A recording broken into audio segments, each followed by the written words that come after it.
I's heard something sweet. I's heard now. I's heard now. Okay, man, I had to get some good tea. Okay, and when the tea is sweet, you got to drink it. Okay, I was getting some tea that I'm excited about. Some good tea. Okay, but I'm here now. Sorry about the delay, y'all, but I got some tea. I had got some tea. Child.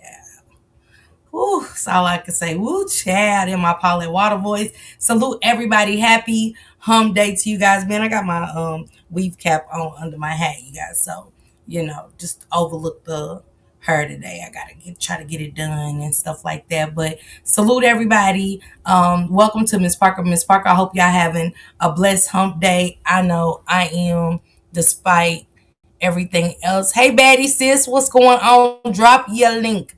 Okay. Okay, y'all drop Betty's link because she's at work. Okay, y'all drop Betty's link. Sister was over there, man. You was over doing your big one. I I was entertained, I must say. Copyright disclaimer under Section 107 of the Copyright Act 1976. Allowances made for fair use for purposes such as criticism, comment, news reporting, scholarship, research, and educational purposes. Hey, BX Queen, what's going on, sister? Hey, girl. Hey, nice seeing you, girl. She said, "Where's Abu at? I'm on time today. Behind? Getting tea? Getting tea. Hey, Barbie. What's going on, sister? What's going on, Precious? Hi, I am Kiana. Hi, happy Wednesday. Hey, Octavia, baby. Joy, baby." She said, "You right, woo, child." Hey, Miss Emma. What's going on, baby? Okay, I was waiting for you with my little drinky drink. And yes, don't judge me. My daughter's school was on lockdown. Wow, what happened, something sweet? What's going on? It is. It's good. Hey, Tammy, say, Belinda, wait, what's going on, sister? Got my sisters up in here. Hey, Zoe, happy Wednesday. Was watching your replay for this morning. Hey, Catherine, girl, don't be minding me, Tammy. See, you know how I be. You know what I'm saying, Nay. Hi, Didi. Hey, what's going on, sister? What's going on, Simply? I hope y'all having a blessed Wednesday out there. You know what I'm saying? Like I said, I am, despite death in the family and all that other stuff. This good tea that's coming in and stuff like that. So I'm super excited. I'm super excited for what's to come for us. Okay, that's all I'm gonna say about it. It's some shit about to go down. Okay. Other than that, I wanted to talk about Miss Shirley. I've been wanting to talk about Miss Shirley and things like that. I definitely have, because she was such an impact to the world. And when I say an impact to the world, um, she would go all over, and if she seen a single mother in a grocery store, she would buy their groceries and stuff like that. And you know how many mothers wish that they met Miss Shirley in the grocery store when they were spending cash, not stamps, and stuff like that. And one thing about it, and two things for certain, I was saying in my live earlier, man, it's okay if you got to go to a food bank and you ain't got it like that. You know, you can only buy the bare minimum. That's just what it is. Life be life, and for all of us, she said, my nerves is everywhere, girl. When I just got that phone call, my nerves was everywhere. My nerves was all over the place. Okay, all over the place. Hey, Lily Jean. Lily Jean, where you been? I ain't seen Lily Jean in a long time. What's going on, Lily Jean? Nice seeing you, Bookie. But it's okay not to be okay. Groceries are super expensive. Like, I can't even believe that a can of Jack mackerel is $8. A can of salmon is $8. And I'm like, damn, when you got a family, that's you know what I'm saying? You just don't get to get Jack mackerel, because that's a lot of stuff you can get with $8.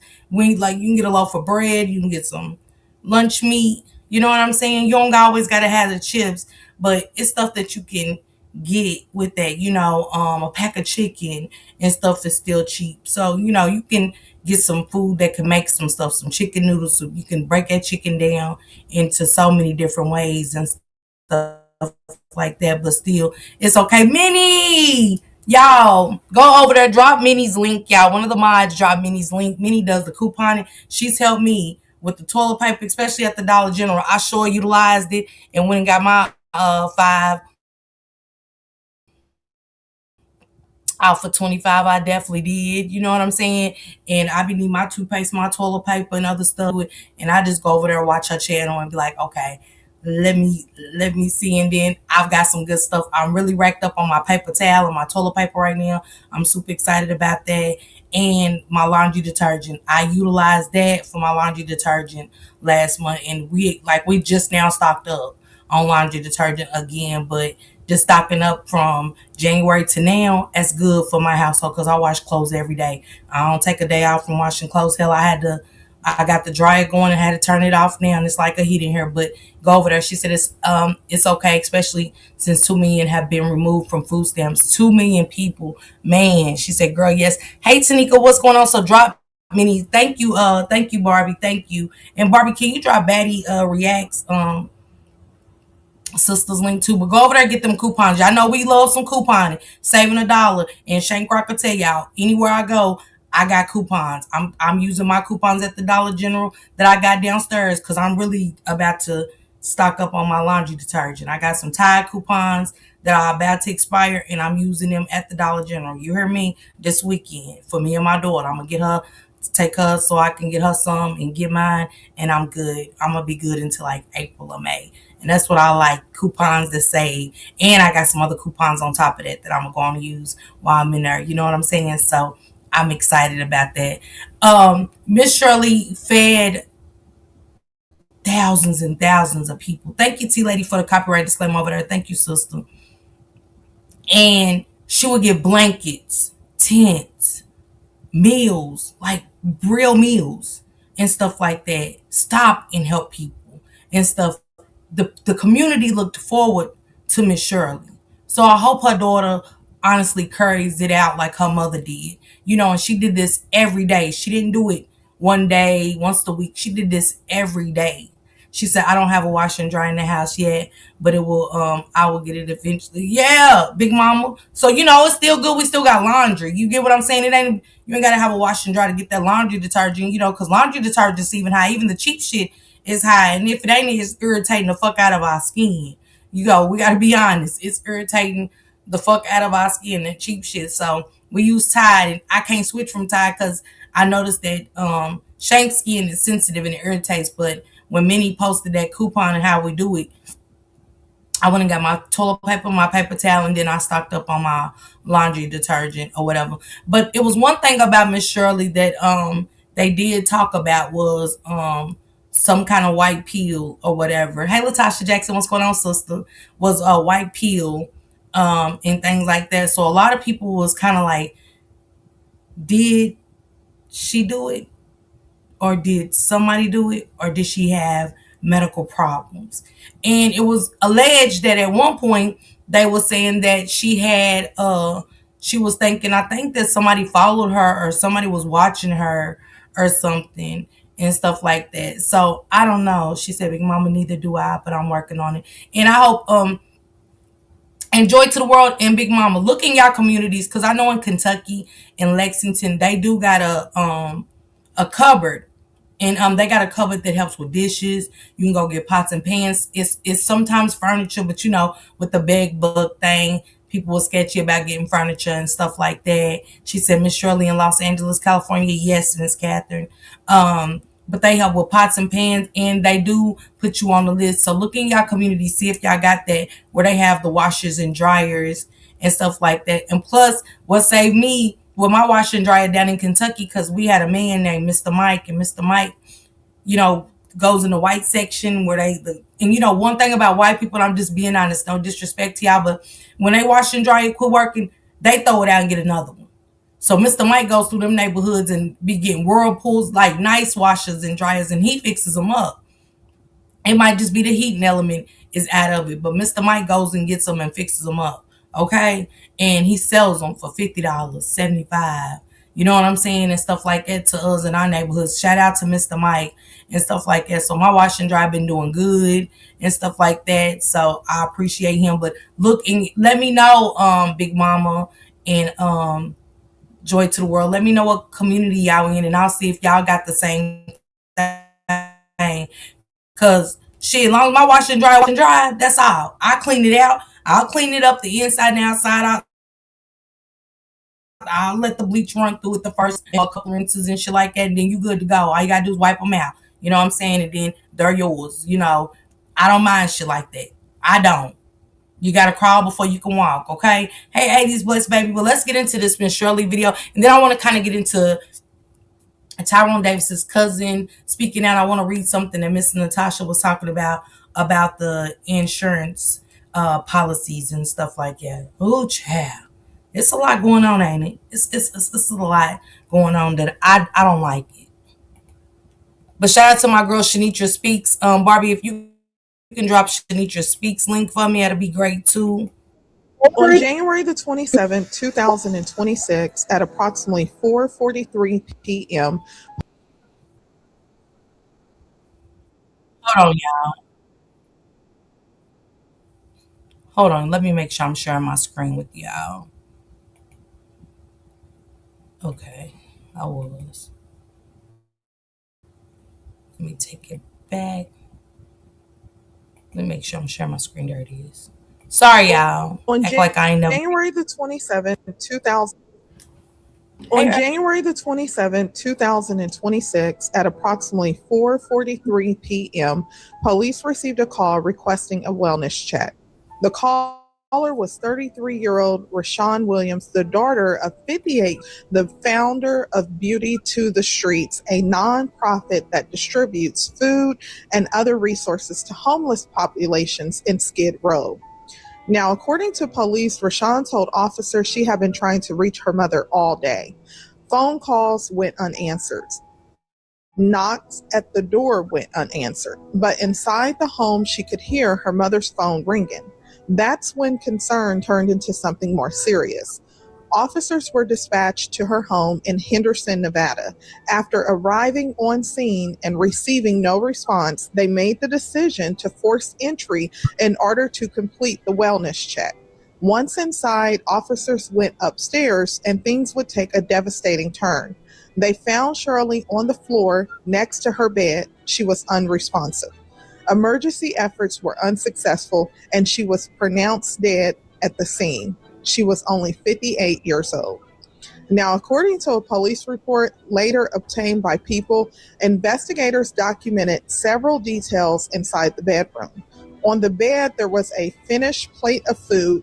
Near her pillow, officers observed a single white pill. Now, at this time, authorities have not said what the pill was, if it was prescribed. And let me read this. It said, per the report, there was a finished plate of food on Rain's bed and a single white pill of some sort by her pillow. The Las Vegas MPD were told that Rains was said to have been having a medication, but the name of the medicine was redacted. In a 2020 interview with Shout Out LA, Rain said that she took 20 milligrams of Prozac, a common antidepressant, every day to treat her panic disorder, though it is unclear if she was still taking that medication at the time of her death. Or if it even had anything to do with her death. Portions of the police report related to medications were redacted and no official cause of death has been released. Police also noted that Shirley's son was the last known person to communicate with her in the early afternoon on January the 23rd, 2026, several days before she was found. Now, family members later shared that Rashawn had waited outside the home for some time before police arrived, knocking and even throwing rocks at the window in an attempt to get a response, but there was none. Investigators stated there were no visible signs of trauma, and at this point, authorities have not indicated foul play. Now, who exactly was Shirley? She was the founder of Beauty to the Streets, a nonprofit dedicated to serving unhoused communities on Skid Row in Los Angeles. Through her work, she became widely known for. It said Rain was the mother of 6 children: Demetrius, Danielle, Rashawn, Davion, Makasia, and Micaiah. Demetrius died of an accidental overdose after getting into a family member's prescription. And I didn't know that. So when Shanitra said she looked into it, hey Smurfette, what's going on? Happy Wednesday. And happy Wednesday to all y'all that I didn't get to speak to coming in. Happy Wednesday. There goes Miss Minnie coupons link right there. Something, sweetie. Anybody else? Because it ain't just about laundry detergent. It's about paper towel, toilet paper, the main essentials. You know what I'm saying? But people did speculate that Shirley, something happened to Shirley and stuff like that. I never knew that she was taking antidepressants because she was so loving and always giving back to the communities that I didn't know that she was on anything. You just couldn't tell. She kept that tucked away good and stuff like that. And I appreciate her for that. You know, putting her needs, it's almost like she put her needs to the side to make sure that everybody surrounding her was taken care of. The homeless people, her family, however it went. Hey, Chris, happy Wednesday. So I appreciate Miss Shirley, and I'm going to miss her like her community. feeding people, providing resources, and using her platform to humanize those society often overlooks. Her videos reach millions, not just because of what she gave, but because of how she B sis, I see. She said it said Demetrius's death took a serious toll on Rain's mental health, and y'all know grief does that. It definitely takes a toll on your mental health when you lose a child. I haven't lost a child, so I don't know that feeling, but I can only imagine. In her relationship with her grandmother, however, after learning to forgive her grandmother, Rains took a trip with her church to provide for people experiencing homelessness, and she found the new purpose. It says, when I walked out there, I don't know what happened, but it felt like a piece of my heart had just been put back in place. I thought to myself, my God, they're broken just like me. Shout out to you, Shirley. She said, Rains remembered, I felt so at home. I felt so at peace with them. I became addicted to it and it became my therapy. So in her grieving process, she felt comfortable in the community. She started understanding them and she felt more at peace with them. She said, I felt so at home. I felt so at peace with them. She said, I became addicted to it and they became my therapy. So she used her grieving process to give back, to communicate to a world outside of our world. Because that is, you know, a world outside of our world over there. It just is. Being talking to drug addicts, is they're in a different world than us. I was feeling, giving somebody the chance to feel a sense of normalcy is so huge. Cause the same way you want to vent and stuff, to see people, like-minded people in the streets that are going through the same thing that you're going through is crazy. And they're out there. So I'm glad that she found her peace with what she done, and she used her grieving process to get back to these people. treated people with dignity, with compassion, with consistency. I remember being on her bedroom floor in her tiny little studio apartment, and she had already been like doing the stuff, and I was like, you should make a social, like you should make an account for this. I came up with an. Somebody said Miss Shirley exposed the emissions downtown on Skid Row and made them look bad. Now remember, listen to all of this. I've been afraid for Miss Shirley ever since her and her staff was shot and threatened on Skid Row. See, I never knew that. I never knew that.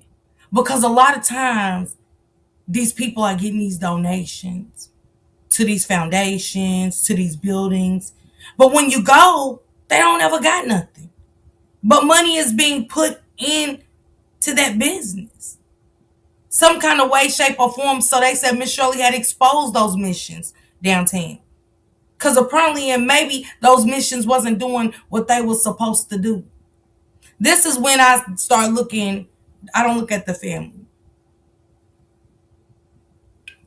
It's almost like somebody wanted her stop. Hey, Natasha, I don't think she did it. I don't. Maybe she went to take her medicine and suffered a cardiac arrest in the process. If so, I'm very sad because she was a powerful woman of one. Yes, Blizzard. But I did hear that Miss Shirley had said that she felt watched or something allegedly along that lines, that she was uncomfortable, that somebody was trying to do something to her, allegedly. And now it's making sense that I read that correct somewhere or wherever I was reading up on her story. and stuff when she first passed away. She said here in Atlanta, they give outdated food in some places. What they do, with the good, who knows? And you're so right, Smurfette. Look at the dates. If you know you got family members or friend that goes to the food banks, please tell them to look at the dates and stuff. And they get money for that. Check on Marketplace as well. Thank you, Octavia, for that. Thank you. Hey, Regina, what's going on? I agree with that, Smurfette, 100%. You get what I'm saying? And again, thank you, Octavia, for the resource. But they do give out outdated stuff, and that's probably what she said. Too much. Yeah, it's too much. But I think she did. I really do. I wonder what happened with this situation. Named Beauty to They said she was shot at. the streets, and she was like, but it needs to be a 2 and a Z because that makes it hood, and I'm hood, and I'm from Compton. No matter which neighborhood Beauty to the Streets visited, it changed the lives of thousands of people, and that service will continue. My mom, Shirley, being the head of Beauty to the Streets, Wow. she's created this living, breathing mission that lives on in her team, and it's through all of her supporters. Now, the news clip you just saw features one of her daughters, Danielle, speaking about Shirley. Later in this video, you'll also hear from another daughter who addresses the GoFundMe that was created by Danielle and makes it clear that she does not support Danielle because it appears that Danielle and Shirley may not have been on the best of terms. It said Beauty to the Streets of Miss Shirley, eldest daughter. Danielle said Miss Shirley neglected her and cared more about paying for locations with men than her health. Oh wow. I tell you what, when black people again, I ain't gonna take it from us. When somebody black passes, you can expect you're gonna get those people to say she was a good person, she was this. But boy, when it comes to your family, I tell you, they gonna put it all out there. I don't care what it is. Yeah, she was sleeping around. She kept us in the house with no food. It was only beans and cornbread, and this that. She said, "Question: It was said that Tyrone let Jason take his car to get detailed. Do you Jason Tyrone car engaged with an incident? Trent, I don't know, but he did. Jason did have one of his cars. He did. It makes you not want to help people. Designs, you hear me? And people be like, you can't think like that, yeah. But I do know that he did detail Tyrone's car. I'm gonna get to that next trend. She said, Miss Kim Green, yep, some months back she was allegedly drugged or something and couldn't remember what happened. Yeah, it was something big behind that story. That somebody did something to her and stuff. So it might go with what you're talking about, Chris. But she had, I guess when she came to, she had spoke on it. Family will talk about you when you're not here to defend yourself. You hear me, Blizzard? Talk about you like a dog. You get what I'm saying? Why you didn't put that shit out there then? Don't wait till mama die and go, yeah, my mama neglected her care and paid more for, she said something, I don't know if it's locations or medications with men than her health. So somebody said this girl has been talking about this before Miss Shirley passed. Nothing she said was wrong. If that's her experience with her mother, then that's what it is, because a lot of people didn't even know that she had two daughters. A lot of people thought she only had her son who was deceased. I followed Miss Shirley for 3 years. She did good for others, but according to her daughter, that's not the case. Two things can be true at once. Somebody else said just like siblings can have the same parents but two different raisings, this is probably the case. Her experience is hers. I love Miss Shirley, but it doesn't mean she always make great decisions. And I understand that. I get that Miss Shirley probably didn't make the best decisions, but this is what I don't, I can't say her experience. But did she put this out before her mother became big? And why wait? And then, we get to an age of, I'm not gonna, once I put it out there, you know what I'm saying? If me and my mama worked through it, we did. If we just had an estranged relationship, we did. I ain't the best mother. But I'm gonna tell y'all that. You get what I'm saying? But maybe when Miss Shirley lost her son, who knows if it was her eye opener to change. And what she couldn't do, we can't go back and make it right. You can't. As much as I wanted to start over as a mother, I couldn't. I had to start right there. Right there. At that point, I had to start right there. Cause hell, my kids done, the girls done went through, the boys done went through puberty. The girls is growing their breasts. They got questions that I wasn't there for. They already done went through that. What I look like coming into the picture after all that and try to start over, you can't. And I gotta live with that. I do. But I told my kids, they got two choices. We work on it, our relationship, building a better relationship, or they got a choice to move on without me. I will forever be their mother and be there with them. But I cannot be in my recovery or anything that I'm going through and constantly having that thrown in my face. I wasn't. It was messing with my recovery. And this grief is the same way. You can't tell nobody. And sometimes, like I said, grief will take you up out of here. Grieving a loved one will take you up out of here quicker than anything. And maybe she felt like I couldn't give my daughters the proper love. Now I want to give love to everybody. Nobody knows. So we can't hold that against her. Now we want to bring it out because she's dead. And now let's go off what remember her daughter said. That shit be like crazy. I don't smoke or drink with people I don't F with. You better not. Not today, Designs. She said, I seen that as well, Goddesses. Family will talk about you when yeah. She said she will be the one crying the most though. I just donated to Goodwill. There are so many places, shelters. Yes. Joy to the World said, you got that right. You better not drink or nothing with nobody, get your own shit. In the past.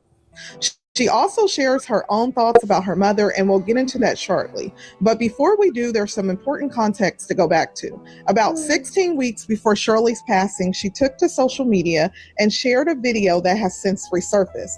This comes as additional details have been released, including reports that a single white pill was found near her bed. Some people have criticized news outlets for highlighting that detail, noting that Shirley had openly spoken in the past about taking prescription medication. Others have pointed to that earlier video where Shirley says she believes she may have been drugged, that she went to the emergency room, and that she felt someone may have gotten into her home. She also mentioned receiving warnings from others about checking her surroundings and being more aware. To be clear, authorities have not connected that video to her death, and no official statement suggests any link. But you want to file free? Hit it.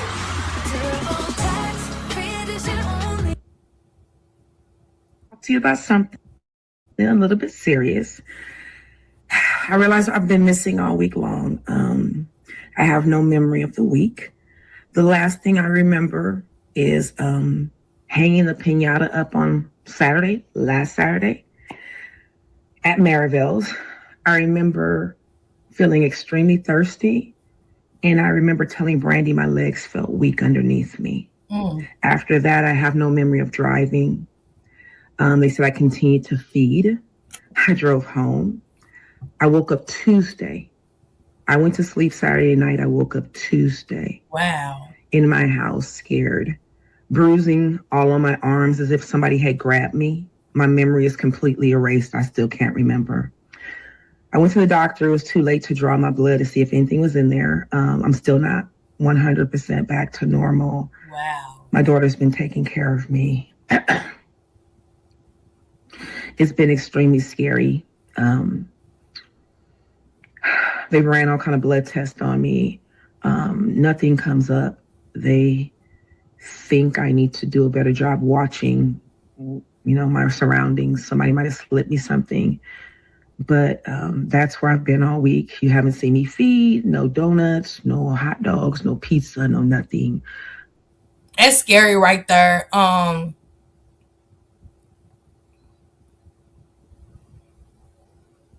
They said no weapon formed against you will prosper. God gave you a little rest and brought you back stronger to do your calling. A minor setback for a major comeback.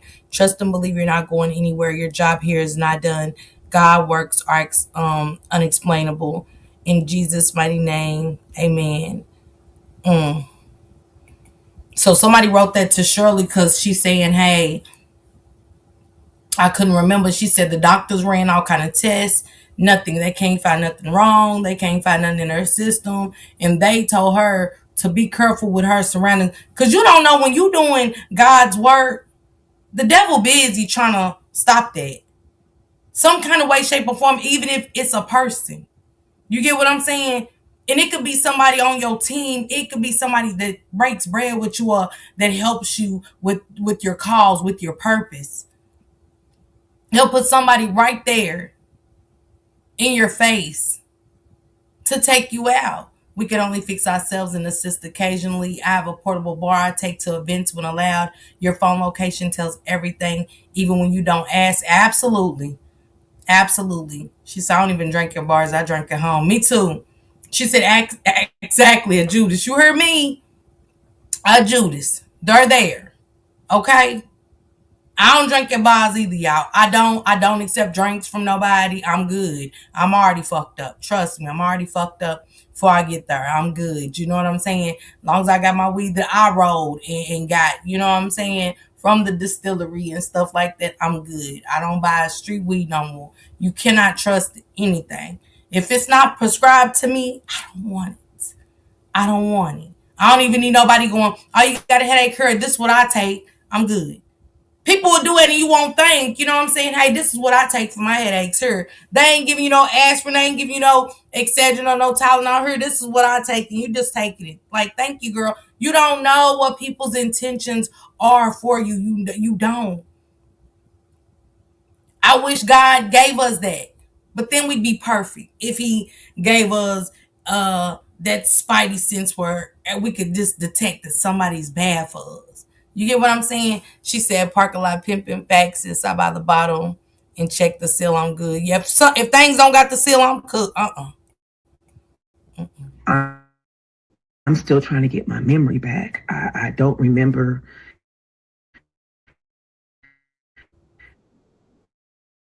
It's extremely scary. And I'm just really trying to process. That's where I've been.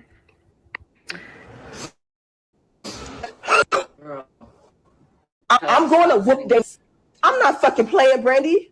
Tell them to stop sending money. Stop her money. $40,000.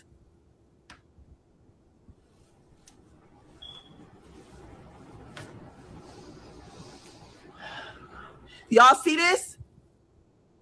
Should I go walk my fat ass sister down? Should I go walk her down?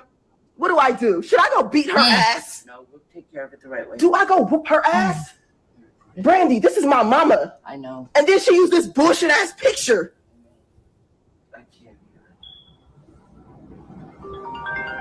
can't. I'm going to drag you, Danielle. I know you watching. I'm going to drag you. I wanted to treat you like a sister, but I'm going to drag you like a bitch in the streets.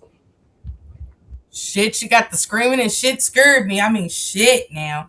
Danielle was the one who, I guess, spoke up, was saying how Miss Shirley wasn't there for them and spent more on money for men and all of that. So the sister's looking it up and she's got 40, she done raised $40,000 in GoFundMe money. And that's why people don't trust, man. People be wanting to donate. Let me tell y'all, people be wanting to donate. It's some good hearted people out here, but this is what takes away from those good hearted people. When we be doing shit like that, we gotta stop, because families really be in need of medical expenses, burying their loved ones and stuff like that, where people's like, nah, I ain't trusting that. I want to give, but no, I'm not trusting it, and move right along with no hesitation. When we got some giving people, she said, God does give us signs. A lot of us just don't listen or pay attention. It is true, Miss Erline. I gotta agree. That is true. That is true. And Regina said, wow, yeah. So this one right here in the red shirt, I think, is the one that's the one that spoke out with the braids right here in this picture, where it says Shirley Raines was found unresponsive after daughter called in a wellness check before her death. I think that's the one that got the GoFundMe. I'm not sure. That's the word right there, Miss Parker. People out here doing some weird stuff. You hear me, Erica? It's crazy. It's sad, but it's happening. Nano Banana Pro is now on Artlist. Get Google's most up-to-date model. I'm gonna walk you down. I'm gonna walk you down. You already know I'm about everything. I'm gonna walk you down, Danielle. For facts, I'm gonna walk you down. I don't give a fuck about a jail or none of that. I'm gonna walk you down. I don't give a fuck about a prison, been there. You know what's up. I'm gonna walk you down. She's trying to raise $40,000. I'm gonna do it like how my mama would do it. Yep. Tempted touch. Yep. She's right here with me. Stuff, but it's all out of love. I love my mama so much. She knows that, right? I wanted to feel like she was hugging me, so I put on her robe. And I came and sat in her bed. My mommy was in here by herself, y'all. Something on my spirit at 1:30 in the morning. Let me tell you guys really quickly, okay? Let me tell you guys what happened. I was broke. Y'all know I be needing money for my mama and shit. I was broke, so I needed some change for my mama. So, anyways, I asked her for $40. At least she was honest. She's like, y'all know I be broke and shit. You know what I'm saying? I be needing money from my mama. She had a heart of gold. I've been following her for a while since on social. Yeah, I've been following Miss Shirley for about 4 years now on social. I watched her grow. I watched her grow from just giving out food just now to giving out blankets and tents, and it grew. She grew so much. She grew so much. It was actually inspirational. You get what I'm saying? It was really inspirational to me, you know, and it made me want to get my shit together and be able to give back versus being the one in that line.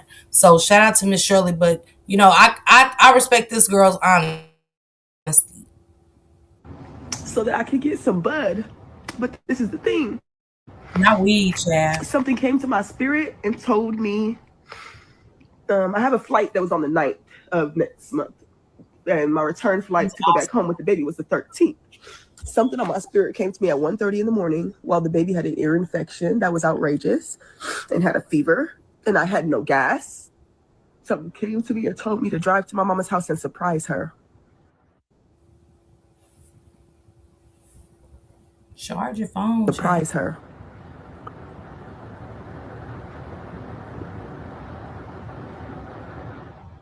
Surprise her, y'all. So I start my drive. I got the baby with his fever and earache self.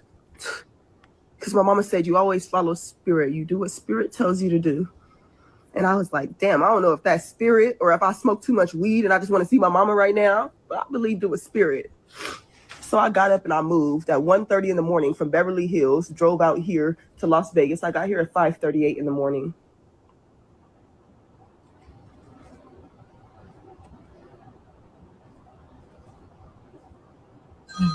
And when I got here, y'all, I was knocking on walls and shit.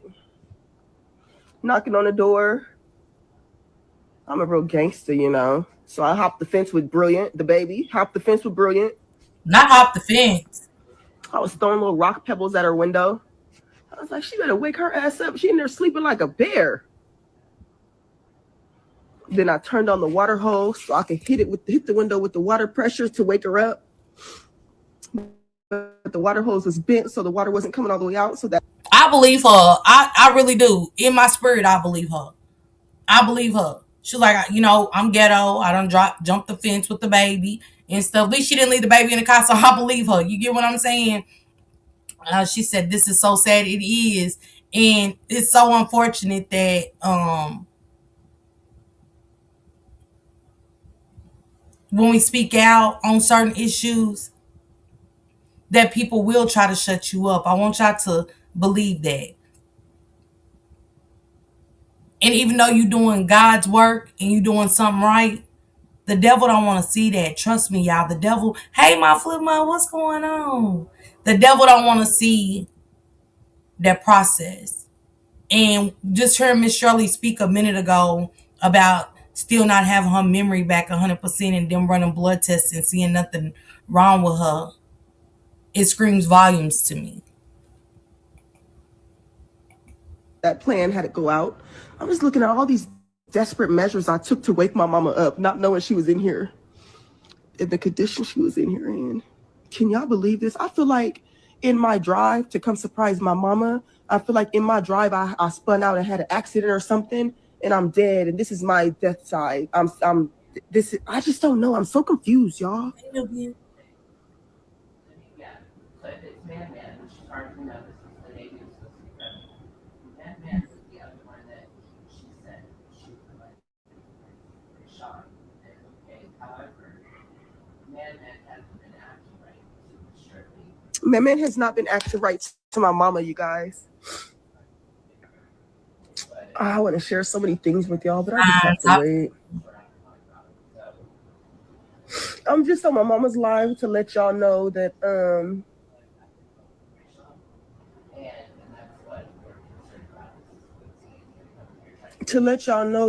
Danielle created that fake GoFundMe. Thank y'all.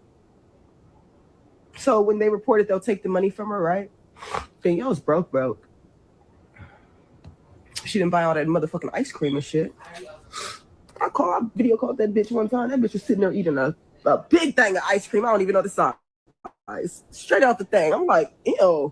Like one of them things where you be watching people eat. Like, you know, that's a thing where people just sit there and watch people eat and shit. I don't want to see that shit. Put all that ice cream up. Aren't you lactose like the rest of us black folks? Look. Gym and stuff, so there was nothing in there.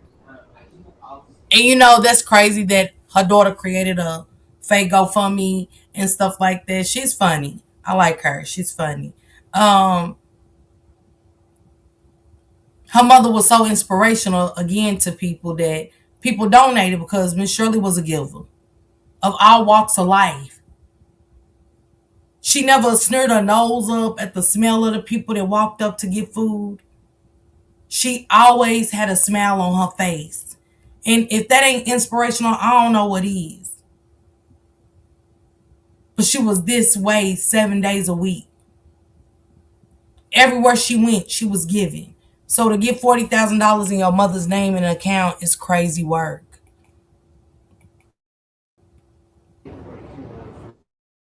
I'm going to keep my mama's legacy going, you guys. I hope so. Drewski, I love you.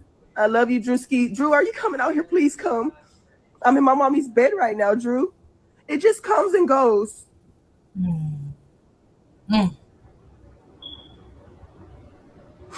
I know what it's like losing your mother. My mama knew that they was going to come. Listen, y'all. I just smell her, y'all. I be smelling her like these. It's just, I be having these things that just come, you guys. It comes and it goes. It comes and it goes. But to be with y'all and to hear y'all say all these things about my mama is so awesome. Brilliant. The baby keeps running in here asking for M&Ms and shit, y'all. What do I do? What I tell him? They gave me a booklet. The people that came when my mama passed gave me a booklet. And it's like, it has little links for videos for dealing with death and for children so they can understand it. Like this one that's called When Dinosaurs Die and other little stupid shit like that. But we got to continue her legacy. I got to drink water today. My mouth hurts. My body hurts. Everything hurts.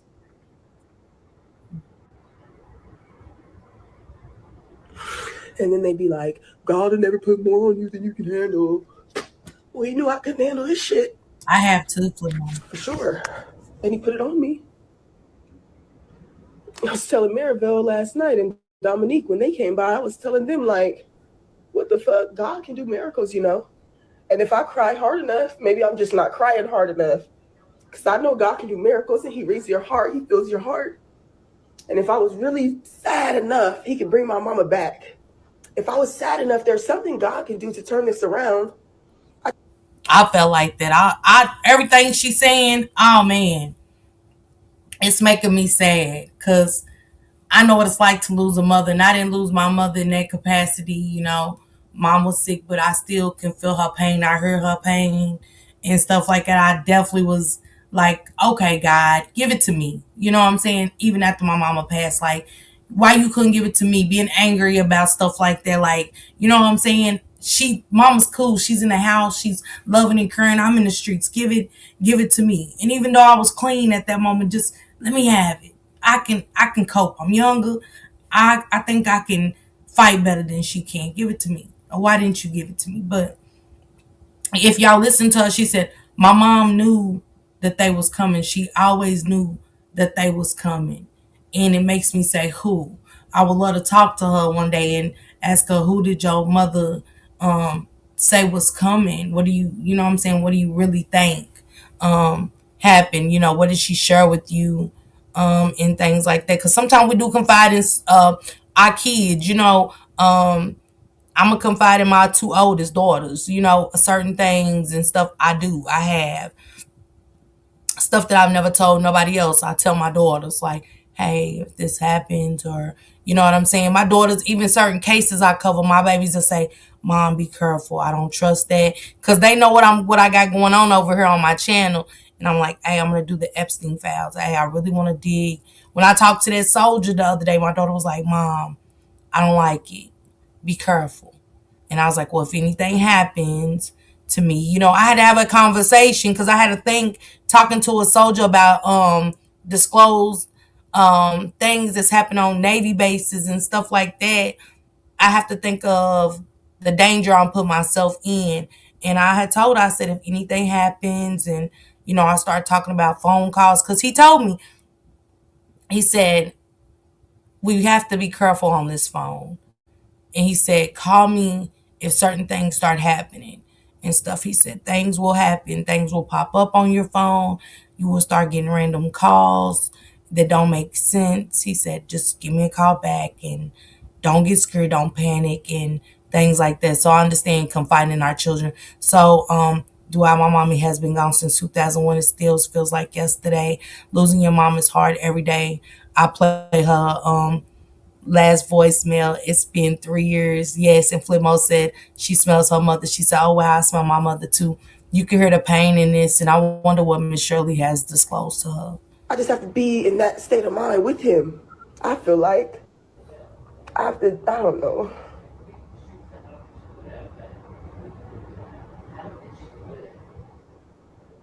I'm not handling it. I probably look foolish to brilliant. I just keep screaming and stuff. And then like, y'all, what the fuck? Oh, I miss my mama.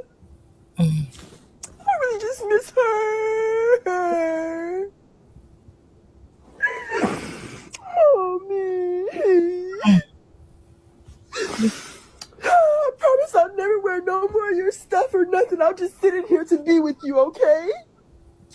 I promise I won't wear nothing else, Mommy. I ain't gonna wear nothing. I promise. This is my place where I'm with you the most, because I know you wanted to keep me out your damn closet.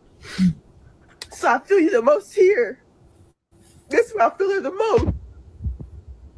Because she wanted me to stay out of her clothes and stuff. I feel her. Oh my God. I don't know if I can do it now. Here I am going to go to my mother's house that I haven't been in for years. And I know her clothes and everything is still the same. It was crazy when my daughter went down there and her clothes and everything's still the same. And now I'm like, damn, watching her do this, like, can I do it? You know what I'm saying? Can I do this weekend? Really go through my mama's clothes. I just want to smell her clothes. I do. I want to smell her clothes. I want to see. That's all I got left of my mother. So, oh, I understand, Miss Parker. I can't. My mom's birthday just passed. Great content. Love you. Love you too, Flip Mode. I know. Oh, this is sensitive. Oh my goodness. Prayers to them. The most in here, y'all. I sit in here, and this is where I feel her the most in here.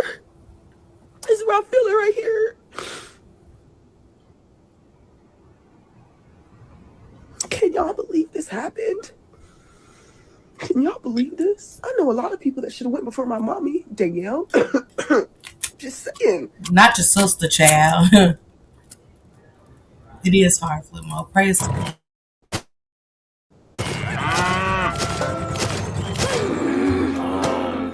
And I know it's hard, you know what I'm saying? But girl, she said to her sister, baby, child.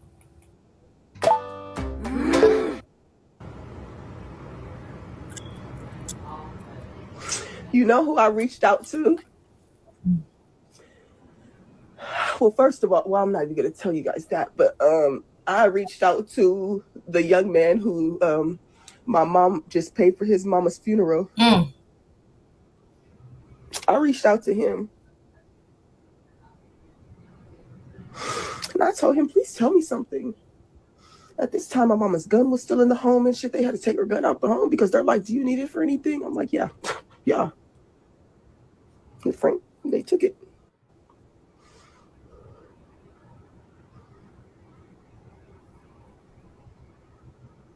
I want to crash out so bad. She said, be strong, and you know you're not alone. I just lost my dad, and mom is in the hospital right now and about to go visit. Just know she's there with you, and she is now to her highest self and no more pain. Yeah, and I was just telling Pretty Trucker that, like, I'm glad she ain't in no more pain, but I know it's gonna be hard seeing her clothes and stuff like that. You know, just I don't know. I don't know. She said healing. I talked to my sons. I have one friend, my grandma gone. She was my friend, and only one loved me unconditionally. May God give her the strength and let her stay in her right mind. And I agree, because she has such a big legacy to live on for her mother, and a legacy to leave for her children and their children, because their mom left a big stamp on the world. And I so love that about Miss Shirley. You know, she's never going to be forgotten, never, and stuff. Hey, Paris. Hey, it was just, you know, it was just hard to see her, hearing her cry over her mother. We know how it gets and stuff like that. This is Shanitra Speaks. I do kind of, it was just hard. Yes, it's a lot. I took care of my dad to his last breath. She said, that's right. And yeah, and I hope, I wish I nothing but the best to continue your mom's legacy. She done that's God's work. Because a lot of people just go to hand out and, you know, say, hey, I did a good deed and stuff, but she did this, and she did this. Miss Shirley said she did this to cope with the death of her son, and how she was angry with her grandmother and stuff like that, and this helped her overcome. Giving back to her community and helping people was her therapy. And you never know what your therapy could be when you're grieving. You don't know what God to put on your plate for your purpose and stuff. She said, that's right. It might not be hard, Miss Parker. It might be a peaceful feeling. Yeah, joy to the world. It's just that seeing this, I think, was seeing that part and stuff. And I'm like, dang, I want to go to my mom's house. And when I see my daughter going through her things, I kind of got upset. I was like, put that back. Why are you in there? Like, it bothered me a lot that she was in my mama's belongings. But then when she went and got my son, my autistic son, my oldest son, he's autistic, and my mother had kept all his drawings and I didn't know. And my daughter put all his drawings down from when he first started drawing, and that's what he used his autistic ability to do. When he would see ladybugs caught in a spider web, he drew it so perfect. And one thing about autistic children, they're so damn smart.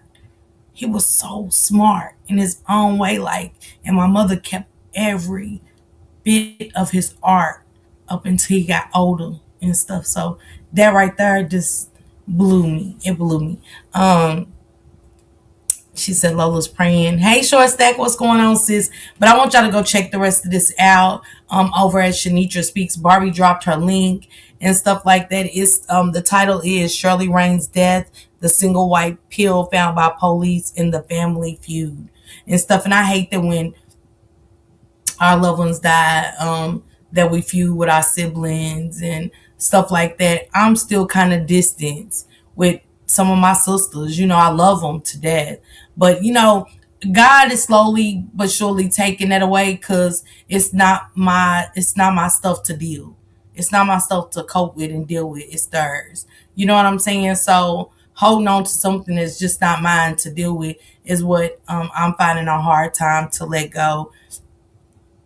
and stuff like that. But I do understand losing your mother, and especially a given mother, and we cannot hold on to pain for the rest of our life. You know what I'm saying?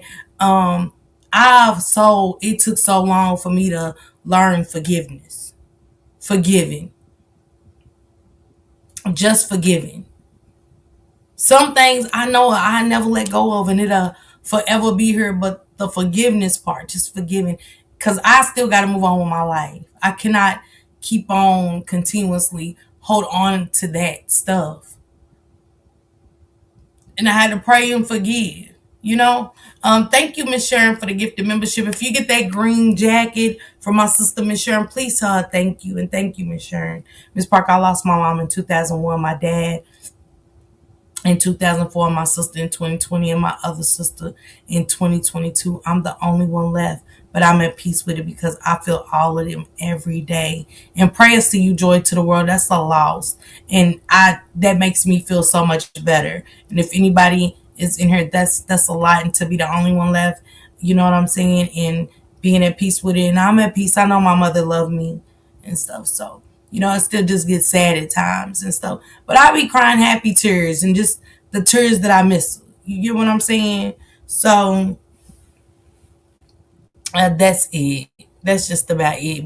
But this is Miss Shirley Range. You guys make sure y'all go follow her story of what she did for the community. It might be inspirational to you to start doing the same thing in yours. Might not be able to give as much, but to get back to your community is still a good thing. And like I said, her videos are so inspiring. I think you guys should go check it out. There's so many videos of her giving back to the people and going into the community and talking to the people, not just saying, hey, are you in need? Communicating with them. You know what I'm saying? Sometimes people out there just need somebody to talk to.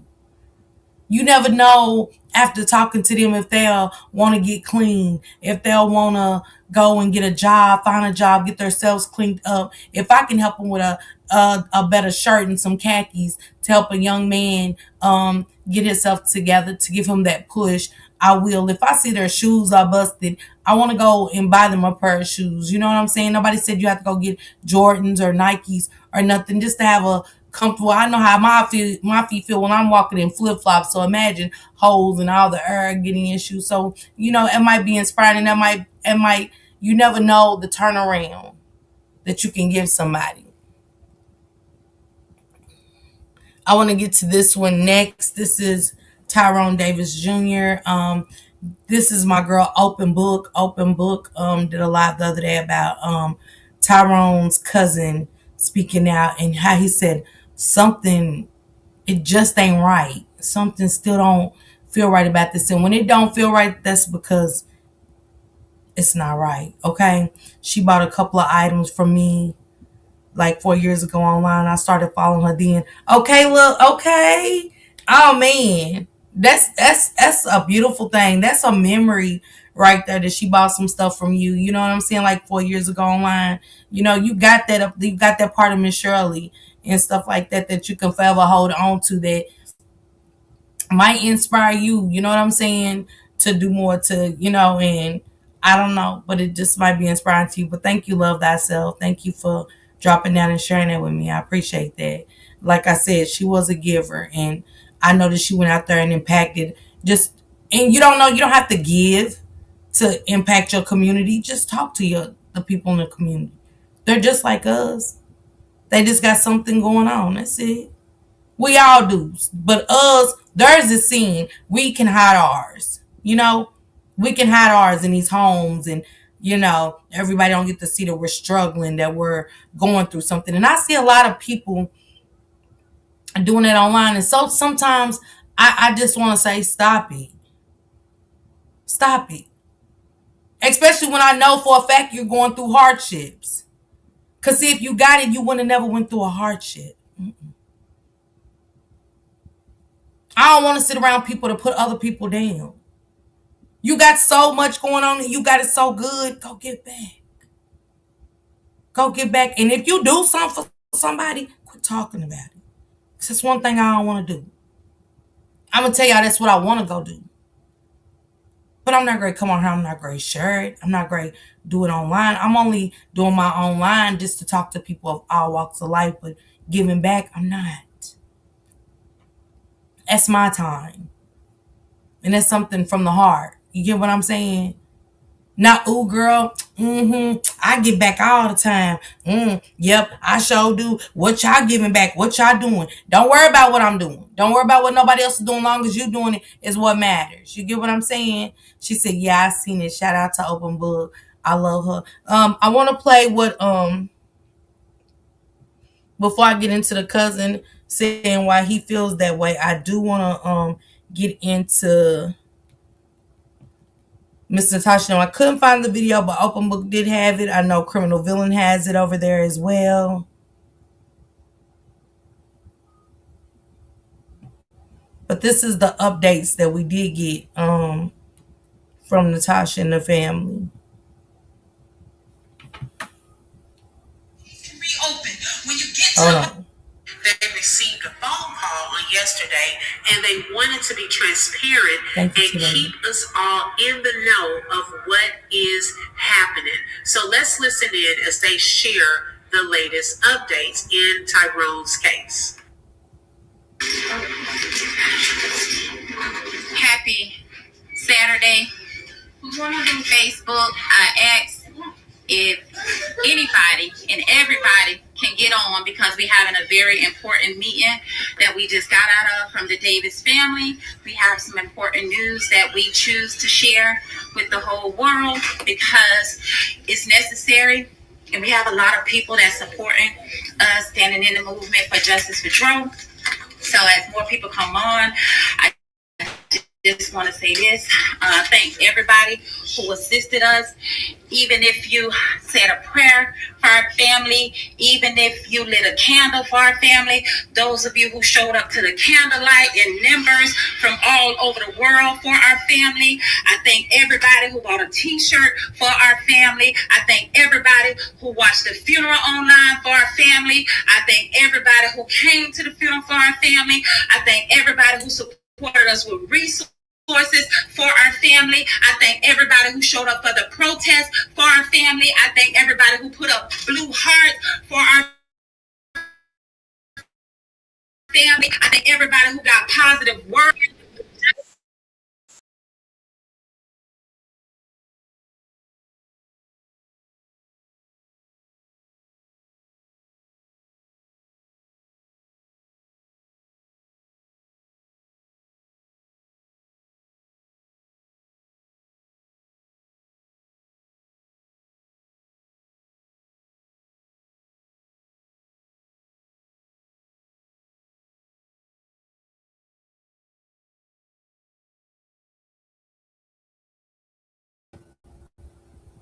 Yeah, I so just kicked myself off stage while playing that video. Miss Natasha was just basically saying thanks to anybody that um threw up blue hearts to the family and stuff because they got the news that Tyrone Davis Jr. would not basically get justice from the Gainesville police, that it was an accident. Let's get into this video.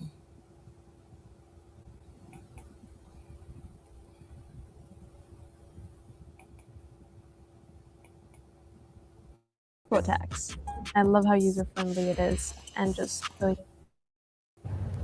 Hello and welcome to the Open Book. This is your host Lakeisha. Make sure you hit the like button on your way in. Also, if you would like to support the channel, you're welcome to send a super sticker, super chat, cash app, or buy a coffee. And those links are in the description field of this video. Now, y'all, the other day I was scrolling through Facebook and I came across the profile of a guy named Gabe. And I saw that one of the things that stood out was that he had long live Tro, justice for Tro. So I was thinking, who is this? Because all of this time I had not seen his name come up or anything of that sort. So I clicked on his profile and he looks to be like a friend or a brother to Dro. Okay, considered him a brother, a cousin to Dro. And there was a video, y'all, that stood out to me that I want to show a snippet of. But in this video, he talked about his brother being in a situation where he was unalived. And he said that the people involved are still alive. However, they seem to blame his brother for his death. Okay, and said that the case was kind of swept under the rug. And then he goes on to say, this is like life is recycling itself now with Dro's case. Oh my goodness. And also, y'all, this was like the first friend that I've seen post justice for Dro. So my interest was really piqued. And here's a snippet of that video. Things on my back. I carry so much weight and burden on my back and my shoulders. I know they say God give his tougher battles to his toughest shoulders. But at times I be like, God, how tough you think I am? Like how And you guys, just knowing, Gabe, Open Book found Gabe, but I found Gabe a while back, and Gabe honestly goes live, and he talks about this all the time. He really loved Tyrone. You can hear the passion in his voice, and that, he was saying at one point he didn't even, like, he hasn't even grieved properly the death of his brother, and now his other brother, which is Tyrone, his best friend and stuff like that. So he is the only one that I've seen consistently justice for Dro, justice for Dro, justice for Tyrone, and talk about him. You know what I'm saying? When he's driving, he'll just go live and talk about Tyrone and how he was always giving, he's a good guy, he's a lovable guy and stuff like that. So he has been that one to be consistent. tough you want me to be? Like, what are you showing me? I mean, I believe in God. I pray. Let me know. I try my best to pray every day. I mean, don't get me wrong, be times I don't pray, but I still try my best. But it's like, I've been grieving so long. I lost one brother 9 years ago. And with his case and situation, he was dead. Everybody else that was involved in it, they was alive. So pretty much everybody just like blamed it on him for what happened. Basically the cause of his own death. And it's like it's happening again with my other brother. More my cousin, but that's my brother, man. From 9 years ago, I watched my brother case get swept under the rug. Nah, it's like life is just recycling it again, and it's happening again. Like I don't understand. I don't know how much I can take of this. I try, and I try. I'm actually functioning depression. Like I'm going through functioning depression right now. I mean, I'm so laid back. I just be chilling. I stay. Who else is going through functioning depression? I know I am. I deal with it.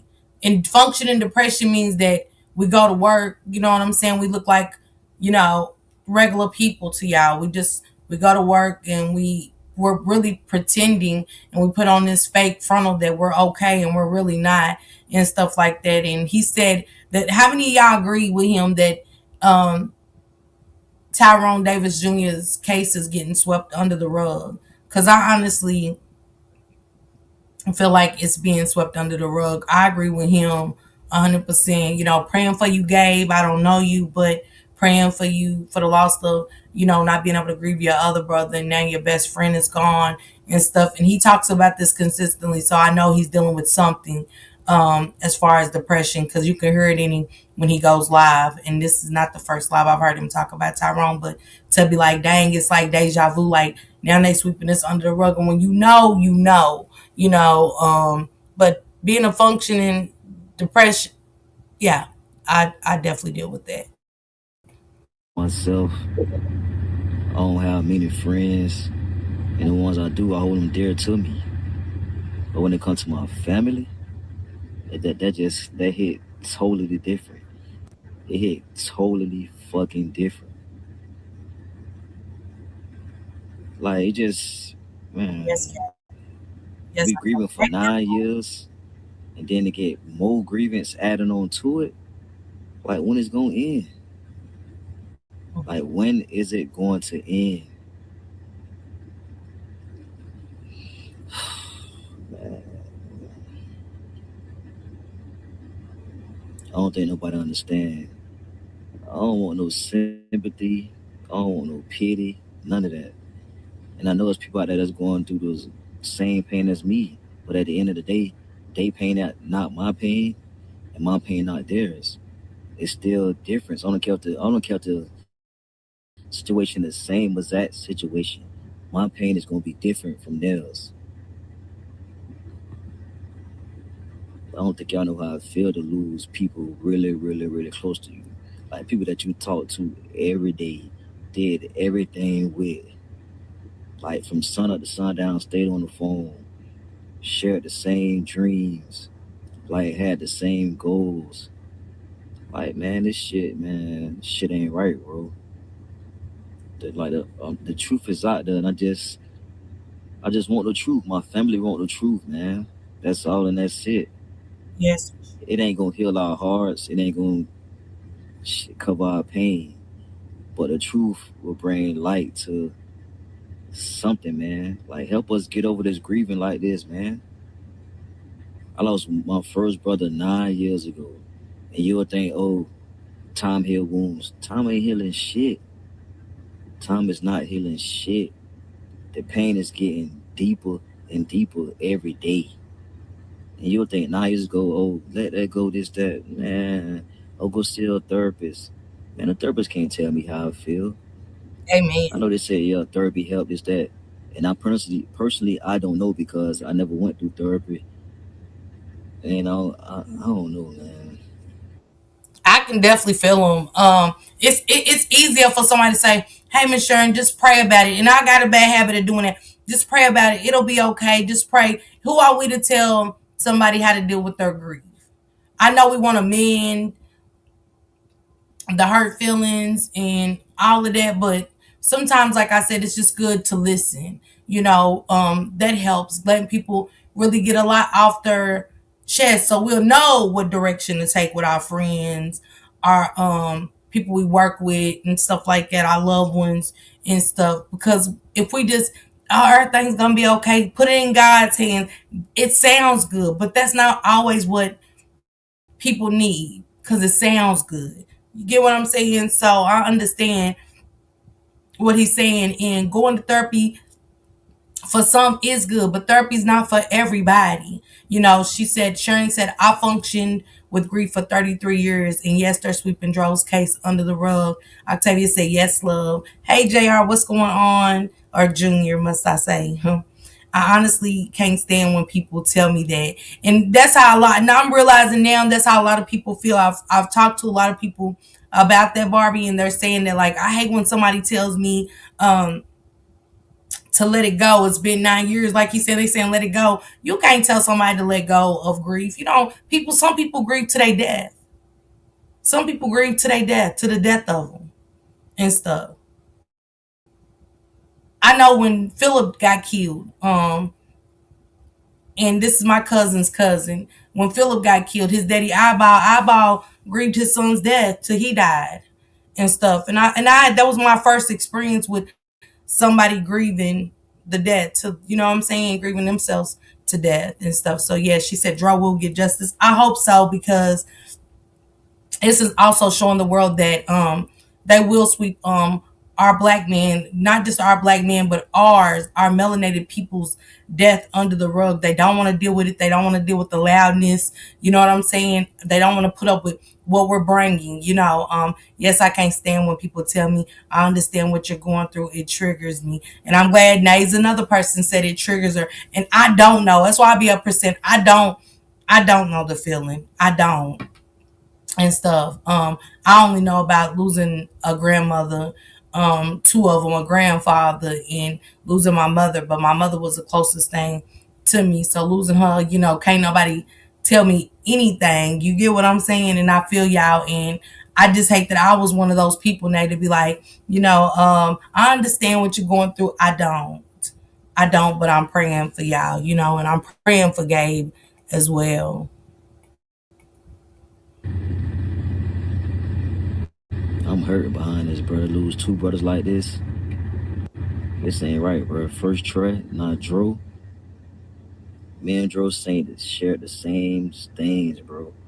Both granddaddies, both brothers. Like, come on, man. Come on, man. Just hurt so bad, bro.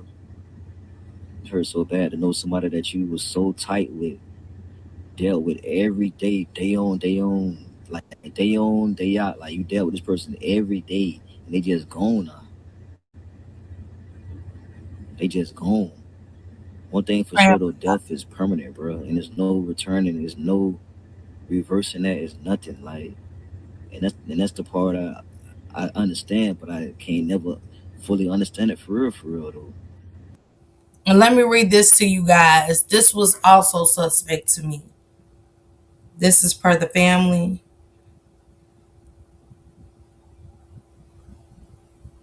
Hold on.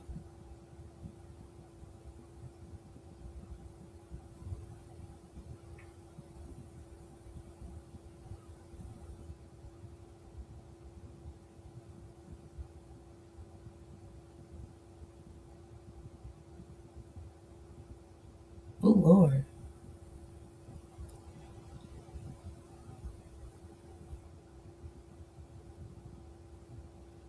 Somebody said,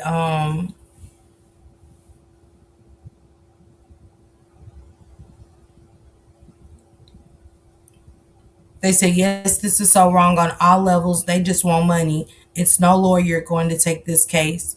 Ben Crump is the best, and he didn't. I just want Polo, the Davis family, to get exposed. They're doing Dro's mother so wrong. It makes me sick.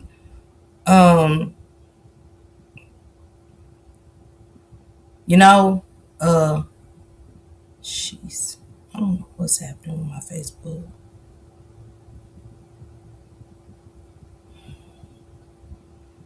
We gotta focus on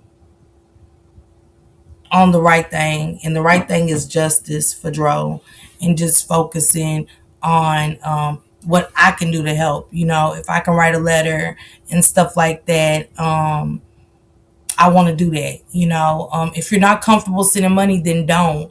But if they're gonna go march or protest or something, go to that. FYI, when going to therapy sessions, never say what you're feeling like doing to anybody. Stay on how whatever they did made you feel. Man, that's the truth. They'll lock your ass up quick in that insane asylum. You hear me? This was per Natasha. She said, this is why I go hard for T2. This is the day I set an appointment with Dro and my friend Serge Cadiz, an insurance agent, to start a life insurance policy right at my dining room table. I took this pic very proud. He was making grown man moves.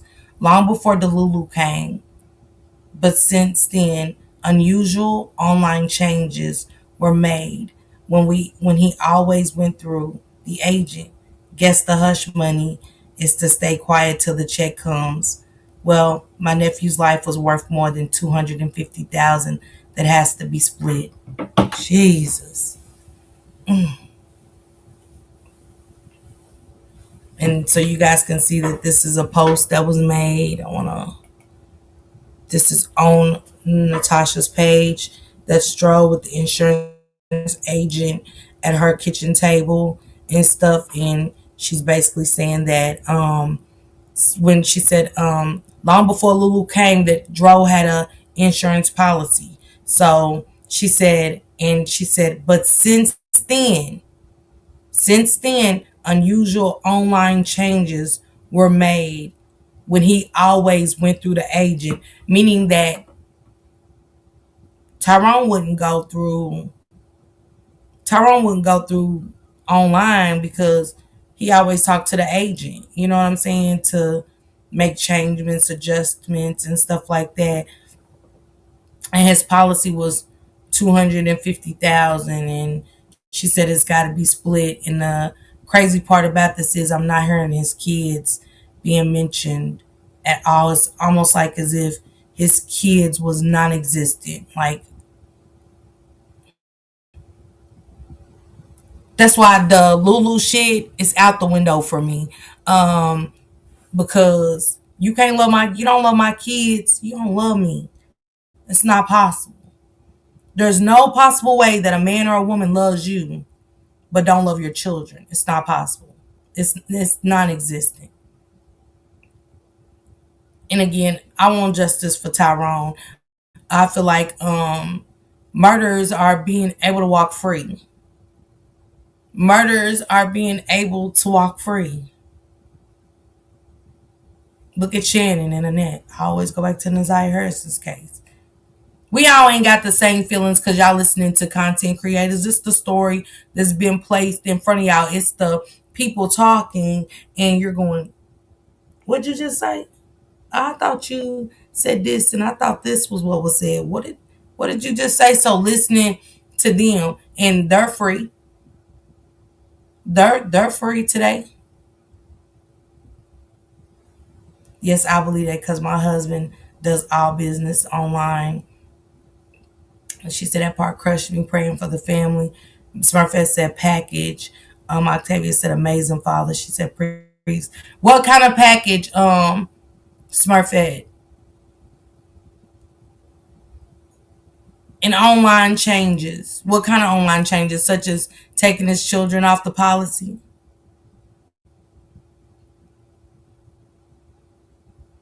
Could that be it allegedly? Because I heard that they took the kids off the policy. I can't see that man. He loved her true. Without a shadow of a doubt. He loved her funky ass, but taking his kids off that policy? That was you. That was Lulu. Without a shadow of a doubt. Come on. There's a policy out there with only you on it. Go figure. Y'all go figure that she's the only one on the policy, and the same way she went and got the money out the account. That was her focus. Here I am, just lost my cousin, and I don't know if I'm coming or going. I can't think straight, let alone think of money. How she changed the policy without them being married is crazy work. But I think it's possible. I think it's possible. And I only know from listening to certain things that's happening around me as far as policies before.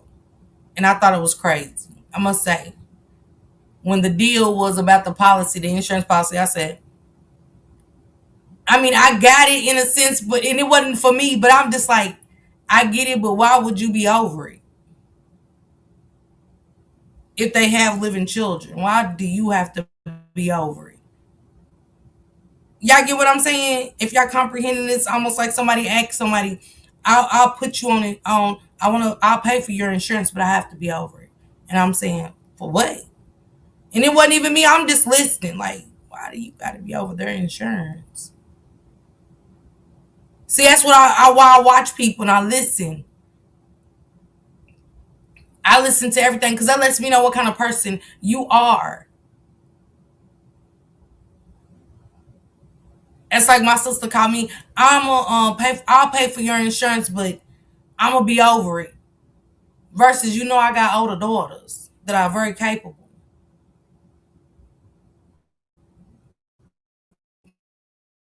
So, cause you pay for it, except for my kids can bury me and not be mistreated and counted out. Are you cool? My sister can't call me today and say, "Oh, I'm gonna pay for your insurance and I'm gonna be over it." Nah, you good? All the shit we see going on nowadays, I'd be a fool too.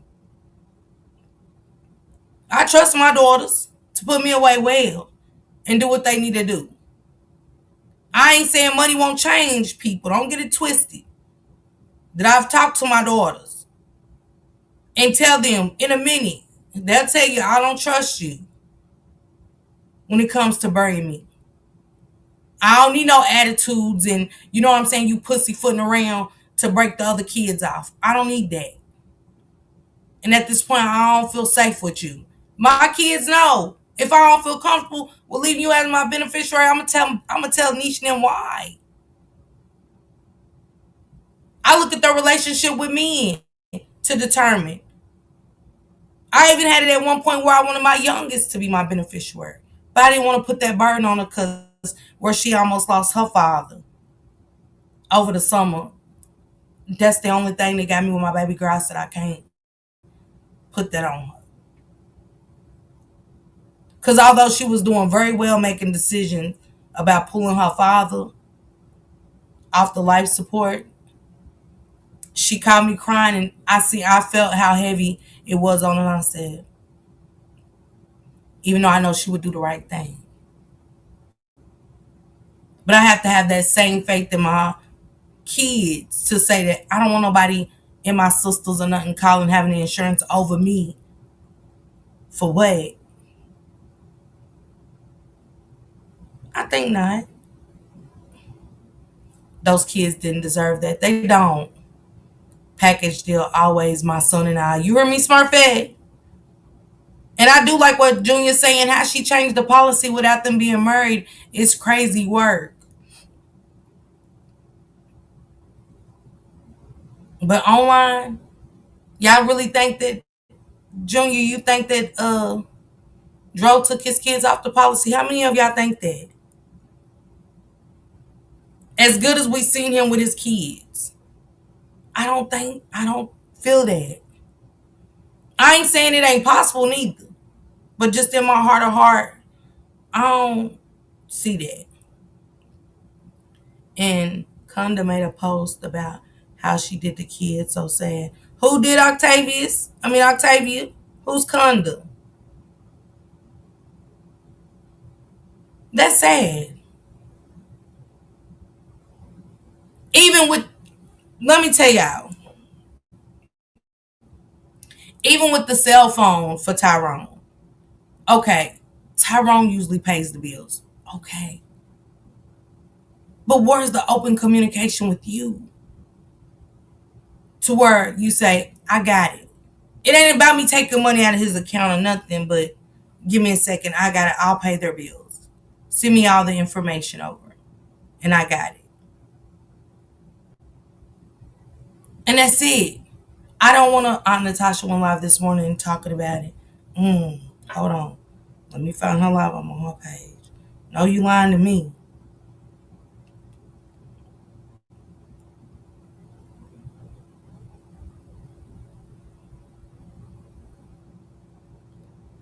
It says,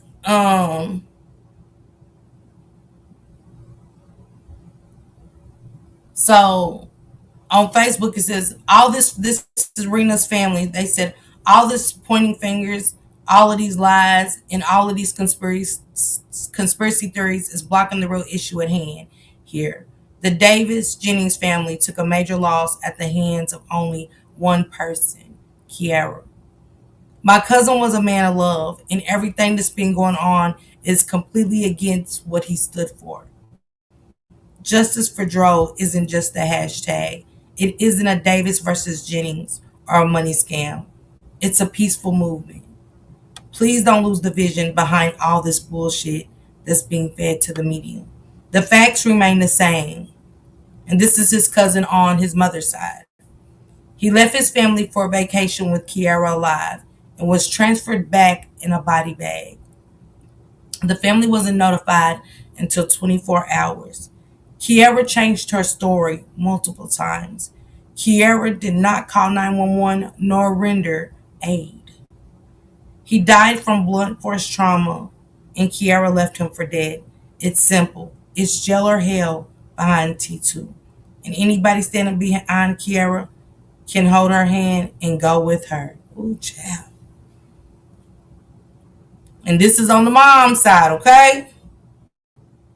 Child.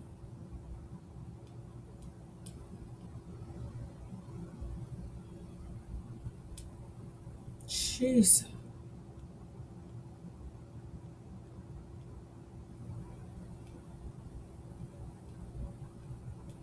I don't see the video from earlier.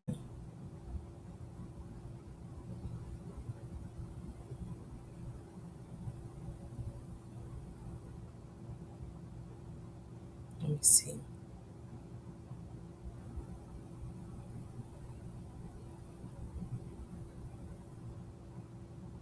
Y'all, morning motivation with Auntie Tasha. It's Tuesday. Was this yesterday that she did it? Oh, so you said this morning she went live. I don't see the live from this morning up.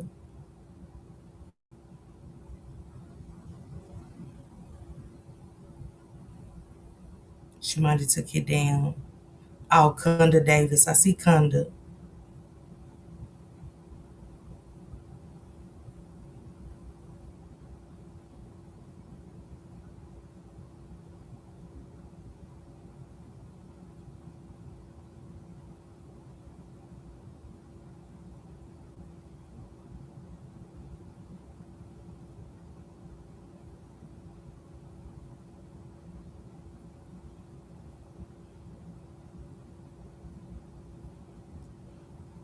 She said, I know she said on February 12th, she said, y'all, so who's behind Dro's page now? Lucifer, girl, stop playing with me, please.